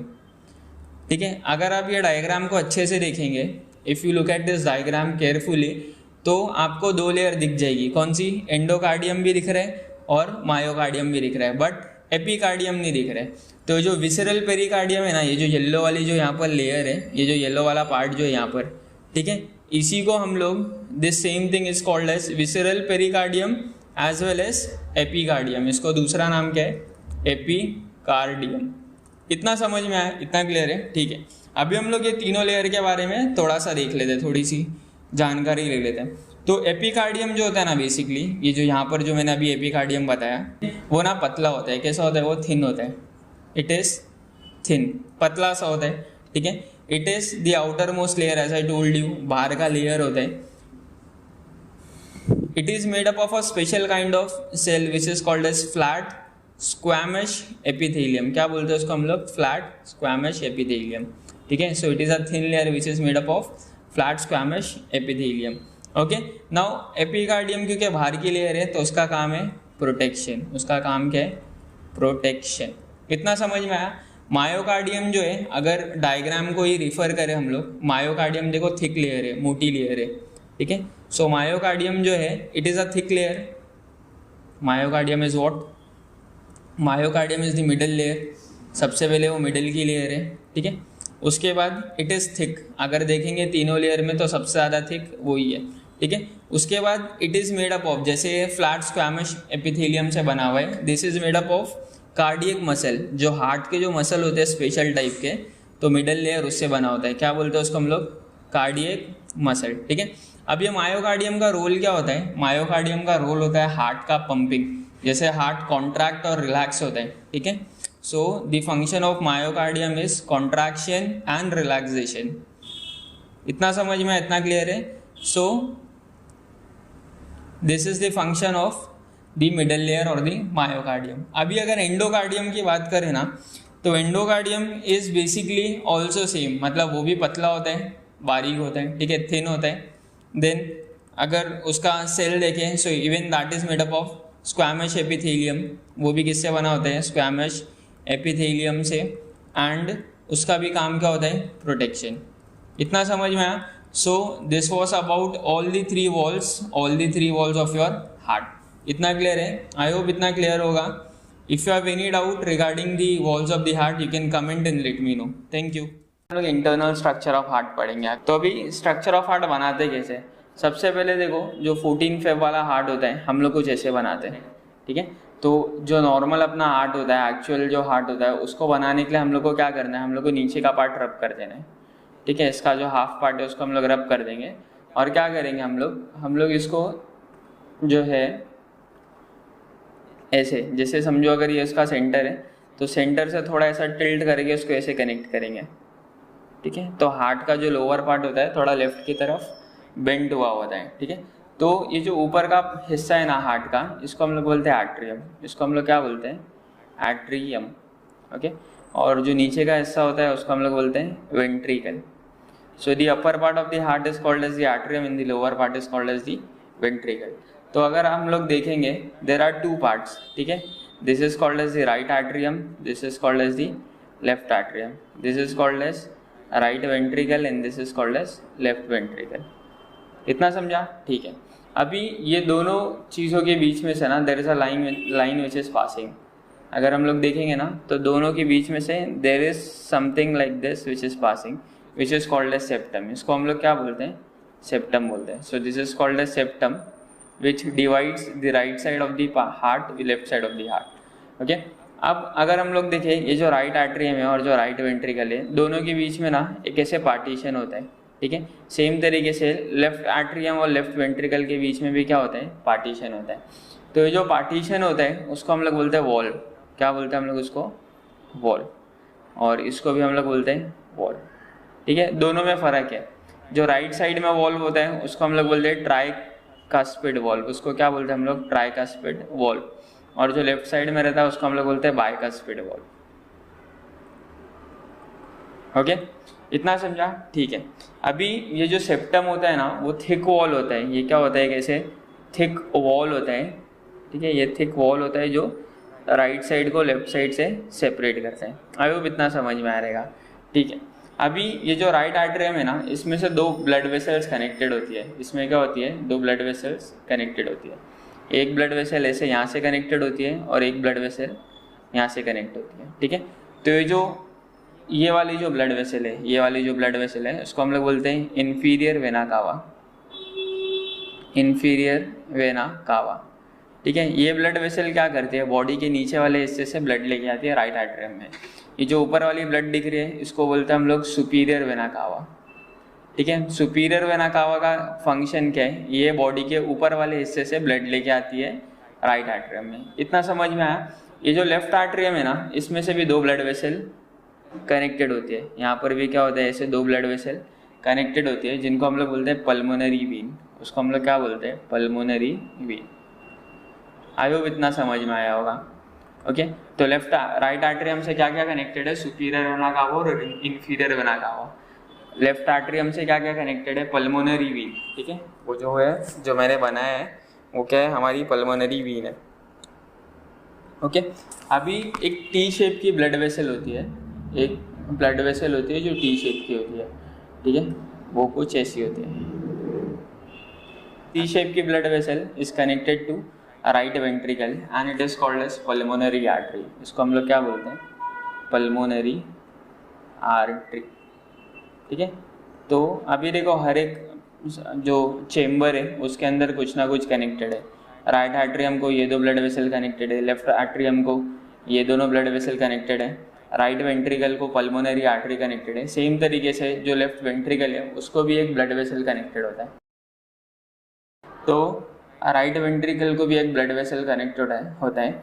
ये जो ब्लड वेसल है इसको हम लोग बोलते हैं आवर्टा। इसको हम लोग क्या बोलते हैं, आवर्टा, ठीक है। सो आवर्टा जो होता है वो हमारे बॉडी का सबसे बड़ा आर्टरी होता है। इतना समझ में आया। सो this is the structure of human heart, ठीक है, internal structure of human heart. ये तो मैंने डिजिटल पेन से बनाया है। अगर आपको देखना है कि पेंसिल से हम लोग कैसे अच्छे से बनाते हैं तो उसकी जो लिंक है मैं आई बटन में डाल देता हूँ। आप आई बटन पे क्लिक करो और पेंसिल से हम लोग कैसे बना सकते हैं अच्छे से, you can see that in that video, okay. So this is all about the internal structure of human heart. If लोग पढ़ने वाले एक्सटर्नल स्ट्रक्चर ऑफ हार्ट, ठीक है। तो हार्ट का अगर हम लोग एक्सटर्नली देखें हार्ट दिखता कैसे है, तो ये मैंने कुछ स्ट्रक्चर बना दिया है। हम लोग को मालूम है हार्ट के अंदर दो चेम्बर होते हैं, एक ऊपर होता है और एक नीचे होता है, ठीक है। ऊपर वाले चेम्बर को हम लोग क्या बोलते हैं, एट्रियम बोलते हैं, है ना। और नीचे वाले चेम्बर को हम लोग क्या बोलते हैं, वेंट्रिकल। तो ऊपर वाले चेम्बर को एट्रियम और नीचे वाले चेम्बर को वेंट्रिकल। अभी एट्रियम और वेंट्रिकल को अगर हम लोग बाहर से देखें ना, so there is a depression over here. यहाँ पर ना एक गहरी लाइन होगी एट्रियम और वेंट्रिकल के बीच में, ठीक है। तो इस गहरी लाइन को हम लोग बोलते हैं कोरोनरी सल्कस। क्या बोलते हैं उसको हम लोग, coronary sulcus. So there is a depression between atrium and ventricle which is called as coronary sulcus. अभी हम लोग को मालूम है नीचे वाला वेंट्रिकल है, this is right ventricle and this is left ventricle. अभी राइट वेंट्रिकल और लेफ्ट वेंट्रिकल के बीच में भी एक सल्कस होता है. क्या होता है? एक सल्कस होता है. This sulcus is called as interventricular. क्या बोलते हैं उसको हम लोग? Interventricular sulcus. समझ में आ रहा है? इंटर मतलब बीच में, किसके? वेंट्रिक्यूल के. समझा? और सल्कस मतलब लाइन. इतना समझ में आ रहा है? ठीक है. अब ये हार्ट का आगे का हिस्सा है और सेम तरीके से पीछे का भी हिस्सा है. तो एक सल्कस आगे होती है और एक सल्कस पीछे होती है. तो जो आगे होती है उसको हम लोग बोलते हैं एंटीरियर और जो पीछे की तरफ है उसको हम लोग बोलते हैं पोस्टीरियर. तो कितनी सल्कस होती है? 2 सल्कस होती है. एक इंटीरियर मतलब आगे और एक पोस्टीरियर होती है जो होती है पीछे. इतना समझ में? इतना क्लियर है? ओके, ठीक है. अभी देखो हम लोग ने जैसा इंटरनल स्ट्रक्चर में भी पढ़ा था हार्ट के कि जो राइट एट्रियम होता है, this is our right atrium and this is our left atrium. Right atrium से 2 ब्लड वेसल जैसे कनेक्टेड होती है. ठीक है. तो राइट एट्रियम से जो ब्लड वेसल कनेक्ट होती है उसको हम लोग बोलते हैं सुपीरियर एंड इन्फीरियर वेना कावा. जो ऊपर वाला है उसको हम लोग क्या बोलते हैं? Superior vena cava. ठीक है. और जो नीचे वाला है उसको हम लोग क्या बोलते हैं? Inferior vena cava. So these are the blood vessels which are connected to your right atrium. इतना समझ में? इतना क्लियर है? ठीक है. लेफ्ट एट्रियम से भी एक ब्लड वेसल बाहर आती है which is called as pulmonary vein. यहाँ से एक ऐसी ब्लड वेसल बाहर आती है जिसको हम लोग क्या बोलते हैं? पल्मोनरी वीन बोलते हैं उसको. इतना समझ में आया? ठीक है. ओके. तो राइट एट्रियम से सुपीरियर इन्फीरियर वेना कावा, लेफ्ट एट्रियम से पल्मोनरी वीन. ओके.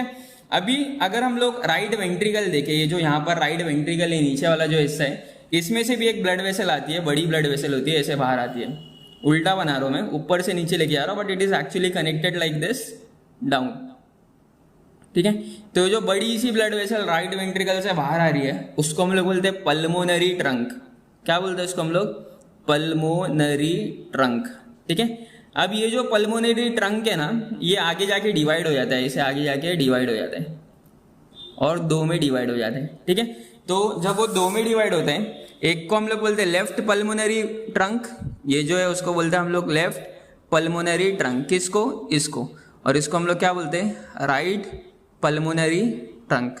इतना समझ में आया? इतना क्लियर है? तो पल्मोनरी ट्रंक जो है वो राइट वेंट्रिकल से ओरिजिनेट करता है. ठीक है. उसके बाद आगे जाके डिवाइड हो जाता है और क्या बनता है? लेफ्ट पल्मोनरी ट्रंक और राइट पल्मोनरी ट्रंक. इतना समझा? इतना क्लियर है? ठीक है. अभी ये जो लेफ्ट वेंट्रिकल बचा है, यहाँ से भी एक ब्लड वेसल बाहर आती है, मोस्ट इंपॉर्टेंट, अभी तक जिसका डिस्कशन नहीं किया हम लोग ने.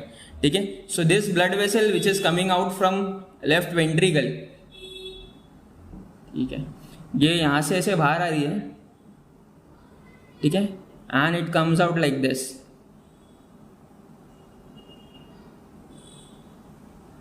ठीक है. तो ये जो ब्लड वेसल बाहर आ रही है कहां से? लेफ्ट वेंट्रिकल से.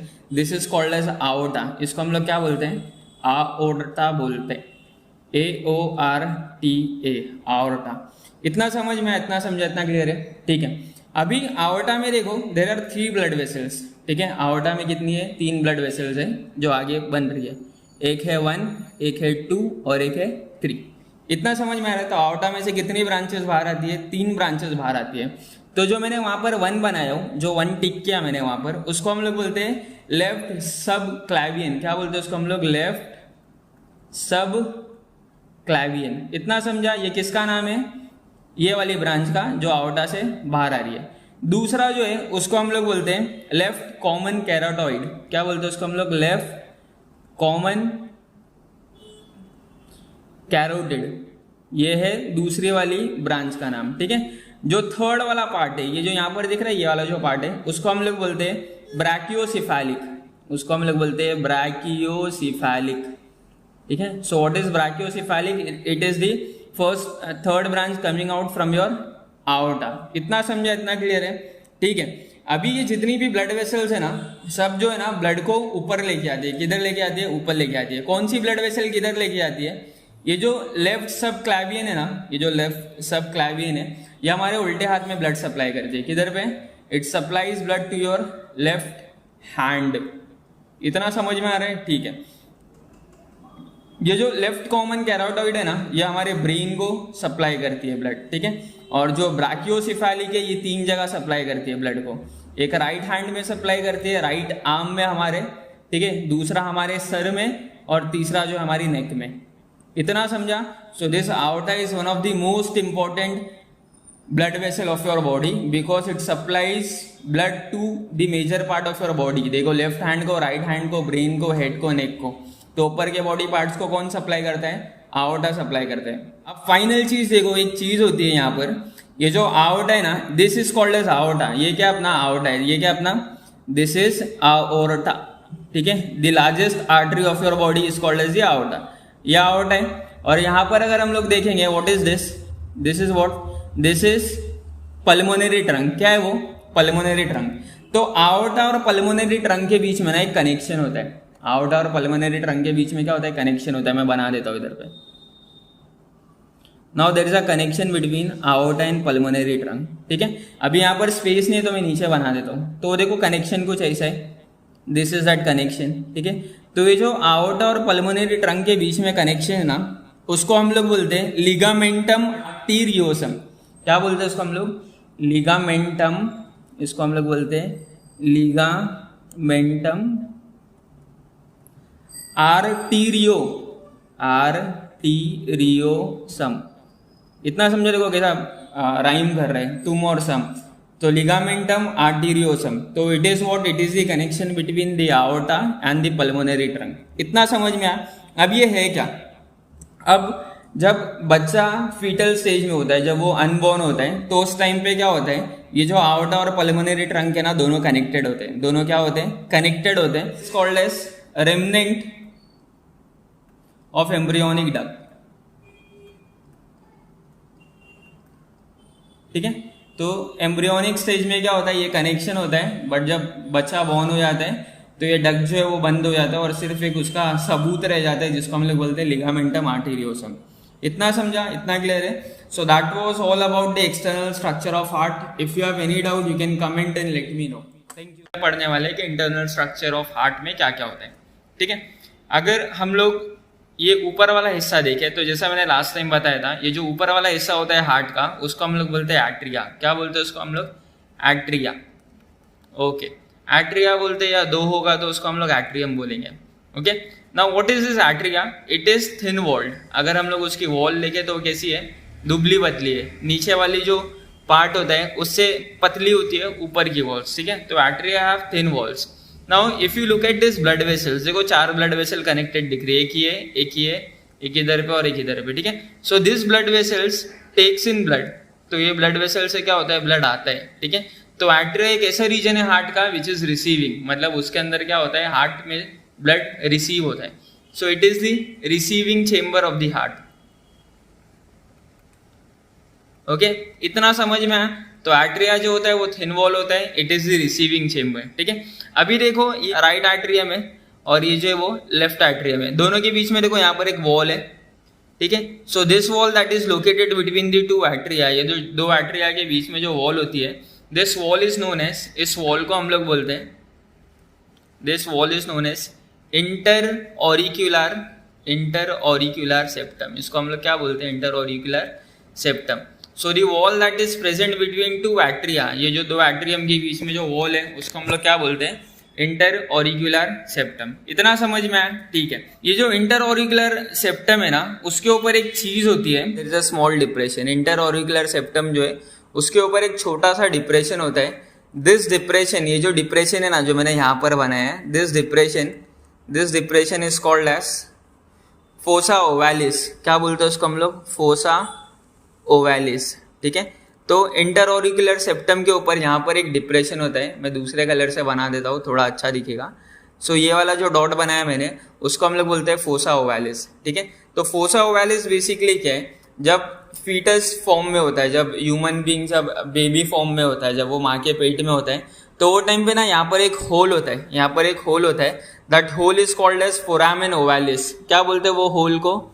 Foramen ovalis. तो फोरामेन ओवैलिस के, foramen ovalis is a hole that is present during fetal stage. जब बच्चा फीटस के फॉर्म में होता है तो वो टाइम पे फोरामेन ओवैलिस क्या होता है? ये जो वॉल है इसके अंदर एक छोटा सा होल होता है जिसको हम लोग फोरामेन ओवैलिस बोलते हैं।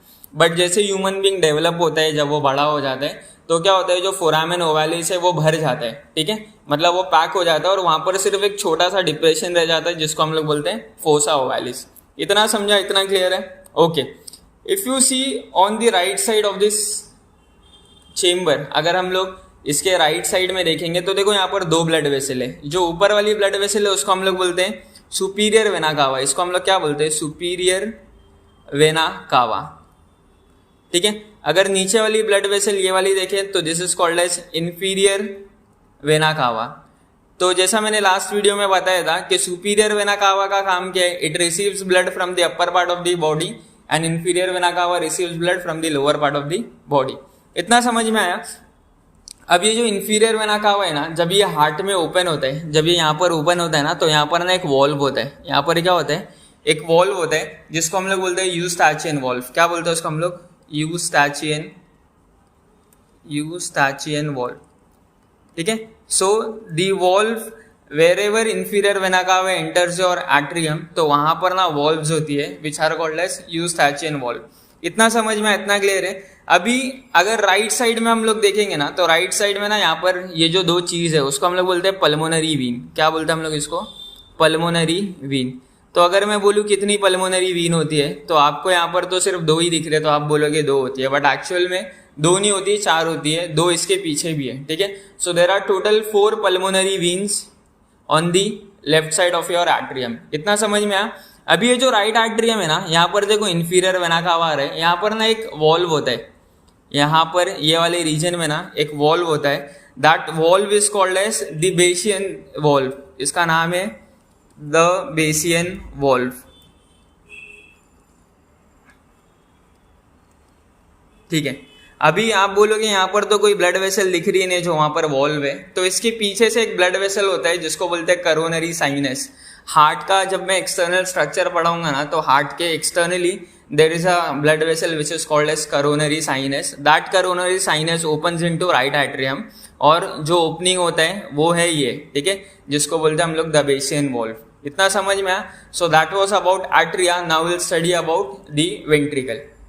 तो अभी हम लोग पढ़ने वाले हैं वेंट्रिकल। तो ये जो नीचे का हिस्सा देख रहे हो आप हार्ट का, तो नीचे का जो हिस्सा होता है हार्ट का उसको हम लोग बोलते हैं ventricle, okay. So that is called as ventricles, okay. Now ventricles basically क्या होते हैं, अगर हम लोग एट्रियम से कंपेयर करेंगे, ये देखो एट्रियम की वॉल कितनी पतली है और वेंट्रिकल की जो वॉल्स होती है थिक होती है। So it has thick wall, ठीक है। इसकी जो वॉल होती है वो कैसी होती है, वो थिक होती है, ठीक है। अब ये थिक क्यों होती है? अगर एट्रियम का मैंने जैसा बताया था कि atrium is the receiving chamber, उसमें क्या होता है, ब्लड आता है, ठीक है। ब्लड क्या होता है, रिसीविंग चेम्बर है, तो ब्लड क्या होता है, उसमें आता है। बट वेंट्रिकल जो क्या करता है, वेंट्रिकल ब्लड को पंप करता है, ठीक है। तो जो पंप कर रहा है ऑफकोर्स उसकी वॉल जो होती है वो स्ट्रांग होना चाहिए, ठीक है। इसलिए वेंट्रिकल की जो वॉल्स है वो थिक होती है। And what is the function of ventricle, it is the pumping chamber. ये क्या करता है, ब्लड को पंप करता है, hence it is called as the pumping chamber. इतना समझ में, इतना क्लियर है, ठीक है। ये जो अपना वो राइट वेंट्रिकल है और ये जो है अपना वो लेफ्ट वेंट्रिकल है।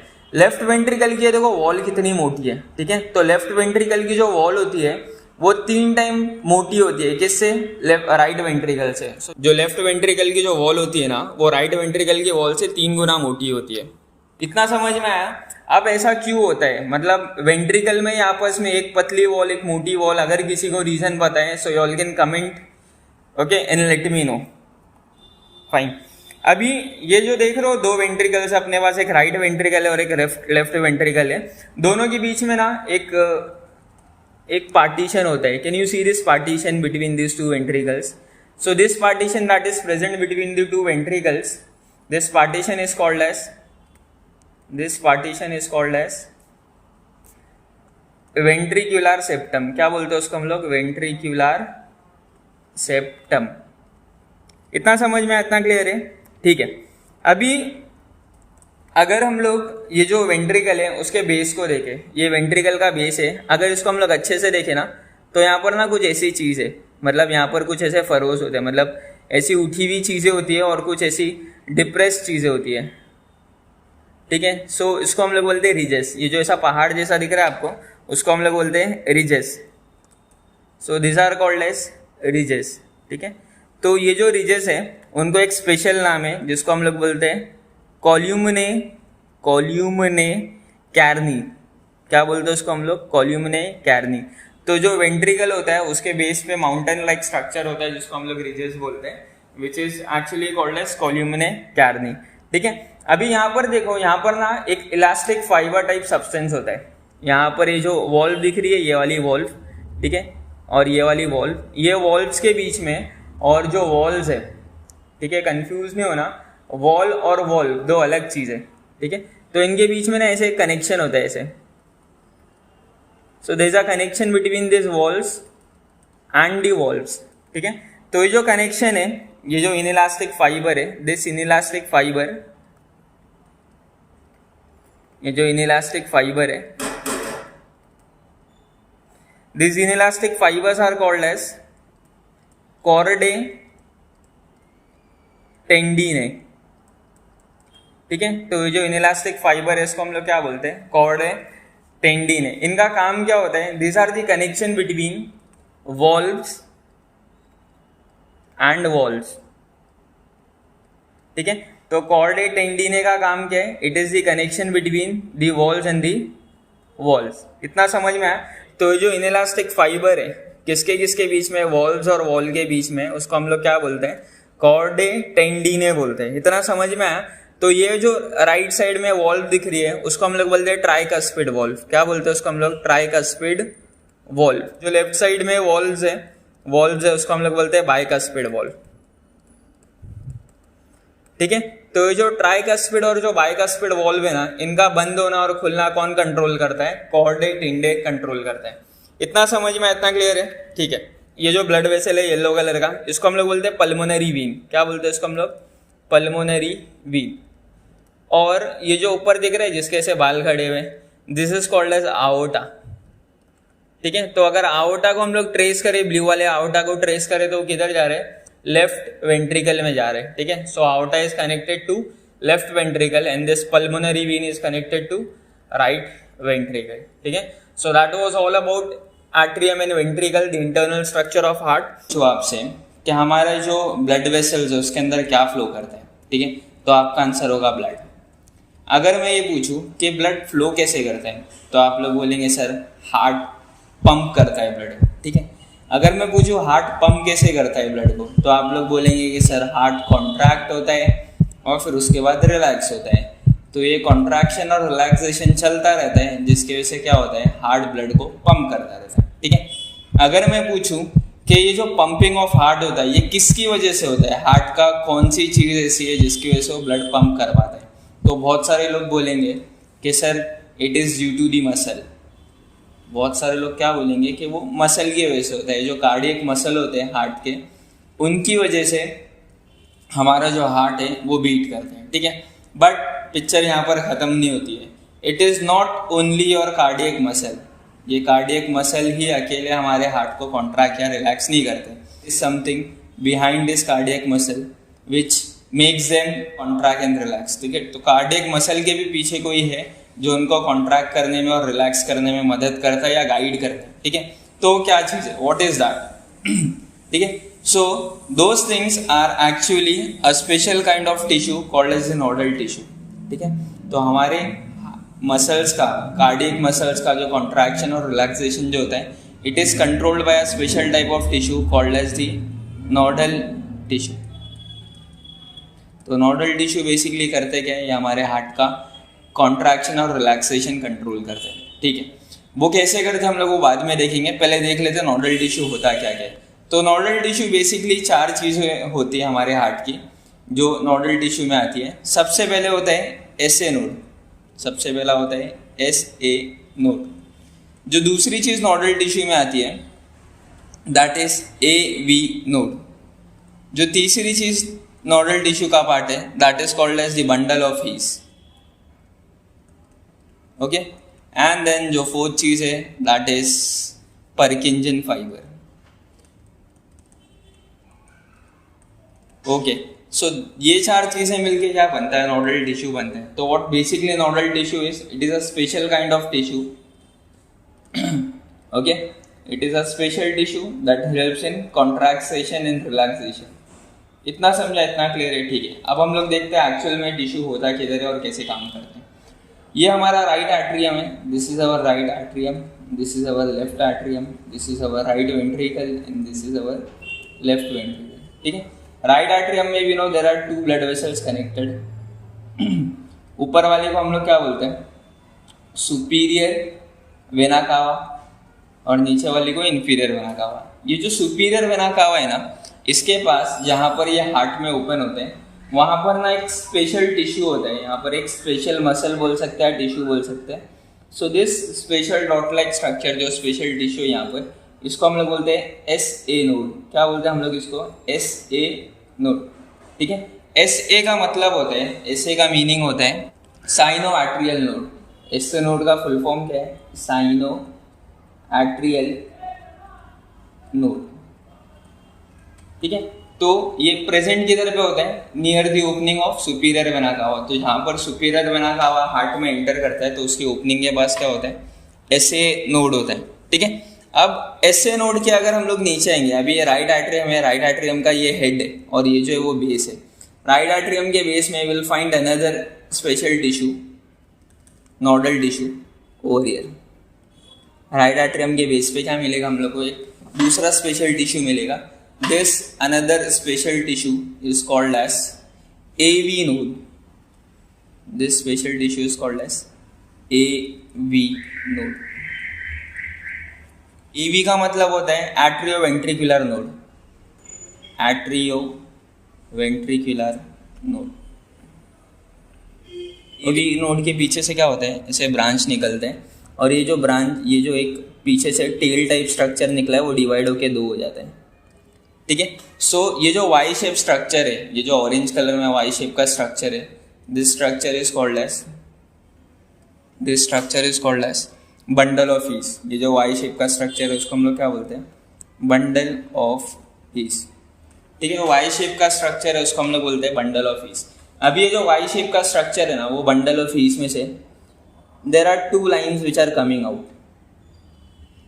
एक इस तरफ चला जाता है राइट वेंट्रिकल के वॉल में, और एक जो होता है वो लेफ्ट वेंट्रिकल के वॉल में चला जाता है, इस तरीके से, ठीक है। और उनके अंदर से भी ऐसे ब्रांचेस बाहर आती हैं और ऐसे पूरे जो लेफ्ट वेंट्रिकल है और जो राइट वेंट्रिकल है उसमें वो स्प्रेड हो जाता है। तो ये जो मैंने अभी यहाँ पर ग्रीन कलर के जो नर्व्स बनाए हैं उनको हम लोग बोलते हैं Purkinje fibre, okay. Now this SA node, ये जो SA नोड होता है, it is connected to your brain, ठीक है। It gets impulse from the brain. उसको कहाँ से इम्पल्स आता है, ब्रेन से। Once the SA node gets impulse from the brain, what does it do is it start spreading that signal. SA node क्या करता है, वो इम्पल्स को स्प्रेड करना स्टार्ट करता है, ठीक है। तो राइट एट्रियम में और लेफ्ट एट्रियम में क्या होता है, सिग्नल स्प्रेड होता है, जिसकी वजह से क्या होता है, SA नोड की वजह से क्या होता है, कॉन्ट्रैक्शन होता है। SA नोड की वजह से क्या होता है, ऊपर का जो एट्रियम है वो कॉन्ट्रैक्ट हो जाता है। इतना समझ में आया। और ये जो सिग्नल है, this signal is send to left atrium and this AV node, ठीक है। SA नोड से जो सिग्नल आता है which is transferred to the left atrium as well as to what, AV node. तो SA नोड जो है उसको हम लोग बोल सकते हैं कि इट इज मेकर। इसको हम लोग क्या बोलते हैं, SA node is also called as the pacemaker. इतना समझा, because it produces that wave. उसको ऐसा क्यों बोलते, because it produces a wave. इतना समझ में आया। Now this wave is transferred to AV node. Wave किसके पास चली जाती है, AV नोड के पास, ठीक है। So it receive signal from SA node, ठीक है। अगर SA नोड अपना पेस मेकर है तो AV नोड जो है वो पेस सेटर है, because it is the one which receives the wave first, ठीक है। So it is called as the wave pacesetter. इतना समझ में आया। अब एक बार जब बंडल ऑफ हीस में सिग्नल आ जाता है AV नोड से, बंडल ऑफ हीस किससे सिग्नल रिसीव करता है, फ्रॉम AV नोड, ठीक है। अब जब भी इसके पास सिग्नल आता है तो ये क्या करता है, जो इम्पल्स आता है उसको लेफ्ट और राइट जो ब्रांचेस है, देखो इसके अंदर 2 ब्रांचेस है, एक लेफ्ट और एक राइट है, ठीक है। So it transfer that signal to left and right branches. So it sends that impulse और the signal to left and the right branch. तो लेफ्ट ब्रांच को भी देता है वो और राइट ब्रांच को भी सिग्नल देता है। ठीक है। अब लेफ्ट ब्रांच से क्या होता है, लेफ्ट वेंट्रिकल में चला जाता है इम्पल्स, और राइट ब्रांच से राइट इम्पल्स राइट वेंट्रिकल में चला जाता है। इतना समझ में, इतना क्लियर है, ठीक है। अब ये जो ब्रांचेस है, ब्रांचेस से जो सिग्नल है that comes directly to purkinje fibers. जो लेफ्ट और राइट से जो भी सिग्नल आता है that is transfer to what, purkinje fiber तक सिग्नल आ जाते हैं। अब दो चीज़ है, एक है बंडल ऑफ हीस और एक है परकिंजन फाइबर, ठीक है। ये दोनों जब साथ में सिग्नल को आगे फॉरवर्ड करते हैं तो एक साथ क्या होता है, दोनों वेंट्रिकल जो नीचे का हिस्सा है both ventricles contract together. This is how the impulse is sent from the brain to the sinus SA node and then from there to AV node bundle of His, और इसी तरीके से जो हार्ट है वो कॉन्ट्रैक्ट और relax होता है। इतना समझ में आया? If you have any doubt you can ask me in the comment section.